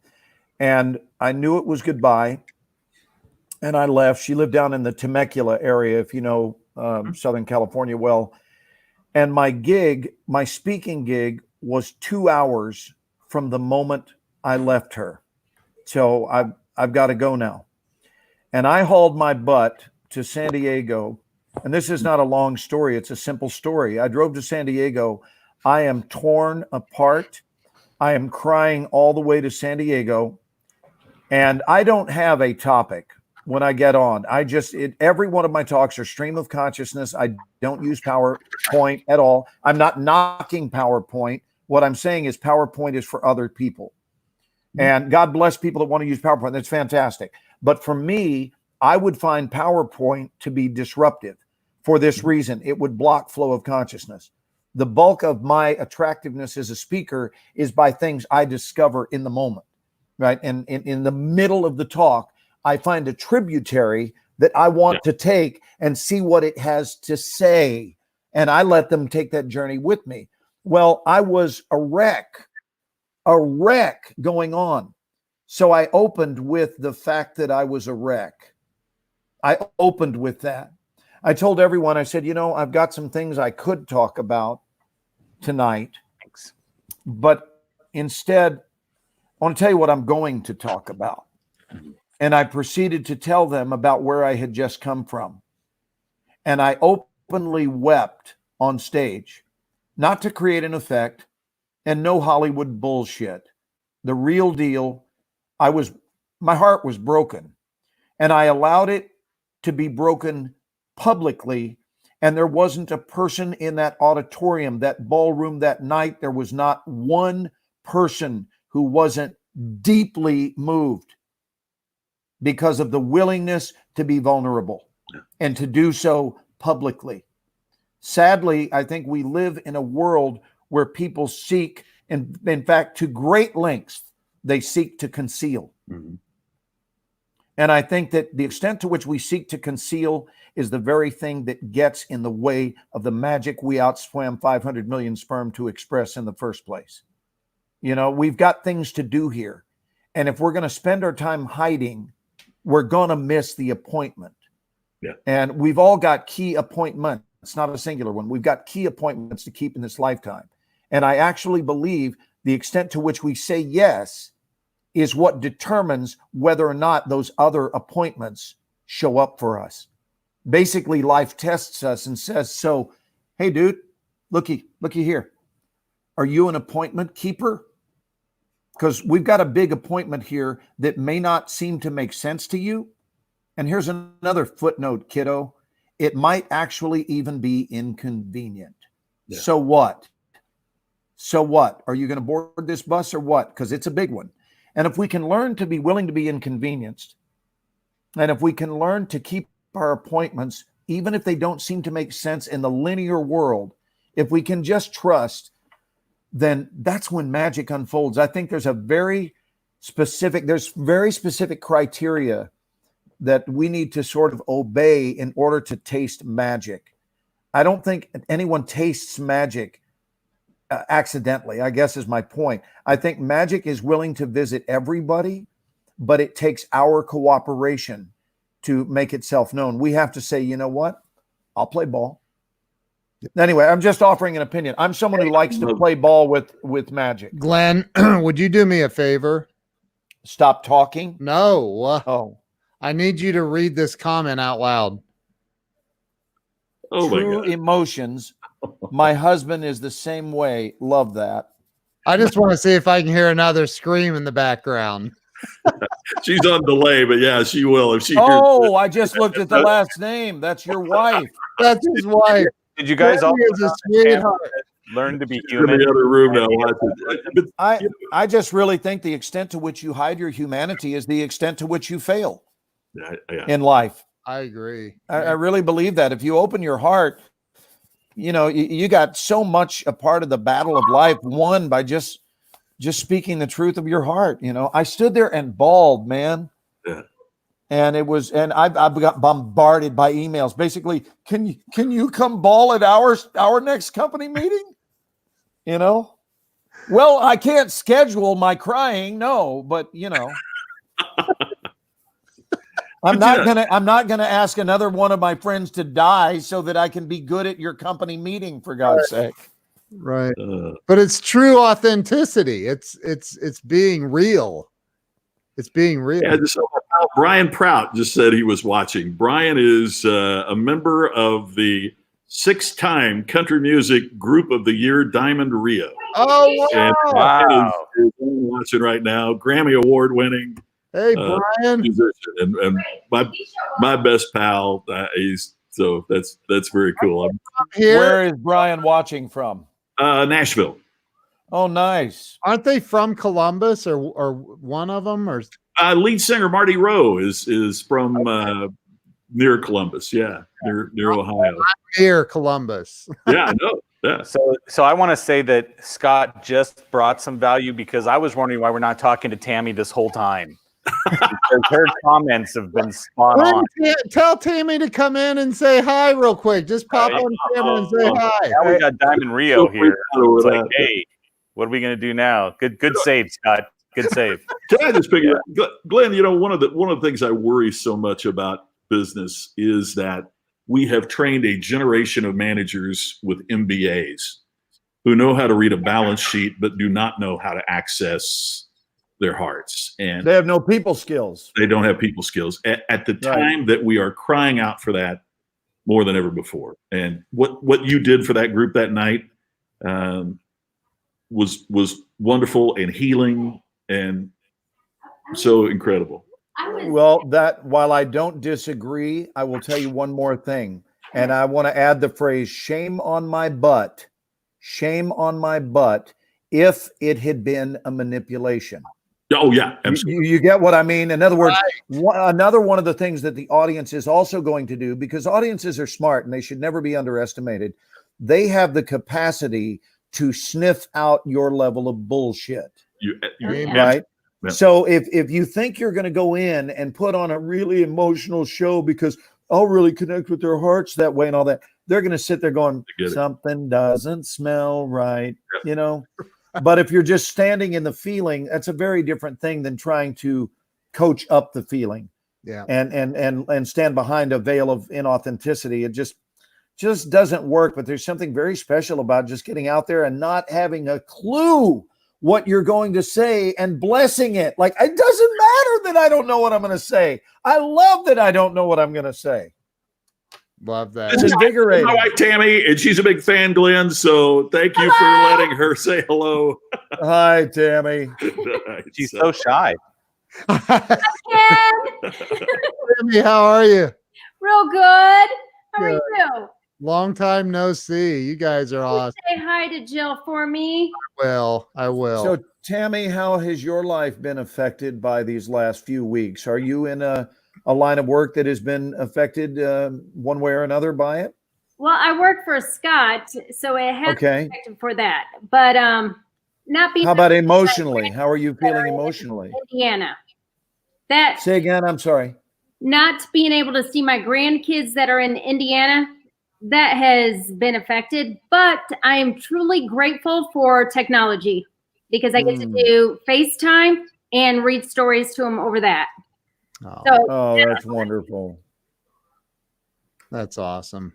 Yeah, we did a 40th birthday for my son, and that was not the one we envisioned because we thought all year long we absolutely knew we would be in California with my son, and he turned 40 on the 26th of March, and we did his friggin' 40th birthday via Zoom. But I got to tell you, it was kind of cool because he went like this into the camera. He went, and we had a paper plate. I don't have a paper plate, but I've got paper. And off camera, Carolyn, my wife, held it off camera and went madly like this off camera, and it blew the candle out. That's and it was so beautiful because we have the recording of him going, and it blew it out in Texas. And we just that is awesome. Yeah, we loved it. You know, you got to make the most of it. You do. That's awesome. Back in our time when we wrote our grandmother, it was by mail, and it took like almost 2 weeks. There was no email, there was no technology, there was nothing. So I am so grateful for this. Yeah. I'm too young to know what she's talking about. What was the least expensive stamp price you remember? I don't mean one you saw. I mean, what one do you remember mailing something with and it got the job done? 15 cents. I remember 6. I was going to say 6 is what I remember, Glenn. I remember 15. Okay, good night. Now. It's proof you can sell, Scott. Proof you can sell. I'm a strong closer, Joe. If nothing else, you know. I'm a strong closer. Well, guys, I'm gonna head out of here, but I think we're all gonna close. It has been to be with you tonight. I hope we get a chance to do this. You'll let me horn in again sometime because this has just been over the moon, and I am so grateful. Thank you. Absolutely. Thank you. Hey, Ken. I don't know if Scott knows the StreamYard, but there's the thing that says live comments on the right. Oh yeah. I didn't have that. No, I didn't know that. Oh, now you do. There so you've been staring at the blank private chat. If you go to the right, you can now see how many comments came up. Oh, there's been we're over 400. Oh my gosh, it's so cool. Yeah. Before you close out, even once you get off, you could look privately at them to determine whether or not your self-esteem deserves to increase. It has been such a privilege, and Ken, thank you. By the way, Ken shared this software with me for a thing that I do at noon Pacific every day. So, Ken, thank you for that. Are you using it? That just, by the way, that shows Ken is one of those guys that walks the talk, right? He doesn't just say, "Well, help." He contacted me, He said, "Hey, can I help you? Here's some software you need to know." So he's forward. I also have StreamYard because of Ken. Yeah. Hey, listen, I make $25 every time somebody signs up. Well, good for you. I don't think I'm gonna have to pay for StreamYard for the next 6 years. I'm not Well, you deserve it. Well, thanks everybody. Hey, You guys, Ken, you know, I bought the URL getstreamyard.com and I just redirected it to my referral link. Oh, that's so That smart. is awesome. I'm Hey, like, I Ken. can't believe it's available. It's insane. So Ken, will you do me a favor? Will you give my digits and information to Scott, please? yes. Oh, thanks, Glenn. I appreciate that greatly. I look forward to staying in touch. Thank you. Yeah. In fact, if it wouldn't be too much to ask you, would you forward yours to me once he gives it to you? And would you do so tonight? Only because there's something that I want to ask you via text. Terrific. Later. I'll do it immediately. Yeah. You bet. Okay. Scott, I don't know if I have your cell phone. I think I do. You can just say it out loud, Scott. No one will. Well, it's 7:02. Yeah, let me check. If not, just drop it in our chat. I'll IM it to you. Yeah, I think I have it, but I'm not sure. And then Brian Proud said it's time for good bourbon and cigar, my friend. I assume he's talking to me. There you go. Is that correct? Yes. Oh, thanks so much. It's been such a privilege. See you guys. We'll talk to you soon. Good night, buddy. You're awesome. He's awesome. I don't think I have it. I don't think I have Scott's cell phone, which is weird, isn't it? You know what I'm cracking up about is you thought you were going to get out of here in just over an hour. Dude, I originally was coming on to do a 20-minute live stream. Brian Proud, thank you so much for being in. I'm a huge fan. So thank you. And Scott and yeah. So wow. I can't believe we had. Yeah, when I joined, you were at about the 40-minute mark. And when you were trying to wrap it up, you were at 47 minutes when you said you were going to go good night. That was almost 3 hours ago. Oh my I'm an God. inspiration, Glenn.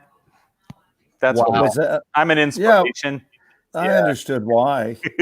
He was just hanging on till you showed up. Right. You know, He was I want to just salute you for saying yes. I Look love- at Dennis. I love- Look at Dennis putting a phone number up there. Do you guys not get that phone number? I get it. It's in Yes, it's 8675309. Yes. Oh, Lord have mercy. I salute you. We've had an amazing cheerleader through the whole thing with Violetta. And she has put in here, right, that my granddaughter Bella, do you see that comment at 10:11? No. Let me go back up. So my granddaughter, there you go. So she's going to have to meet her granddaughter virtually through FaceTime because she's not going to be allowed to be there for that. Wow. Yeah. We have friends that are having a baby, and the husband's been told he has to stand out in the waiting room. He can't be in for the actual delivery. So it's like the 1950s. You got to hand out cigars now in the waiting room, waiting for the child. Wow. That's unbelievable. Thank you, Corey. Thank you, Corey.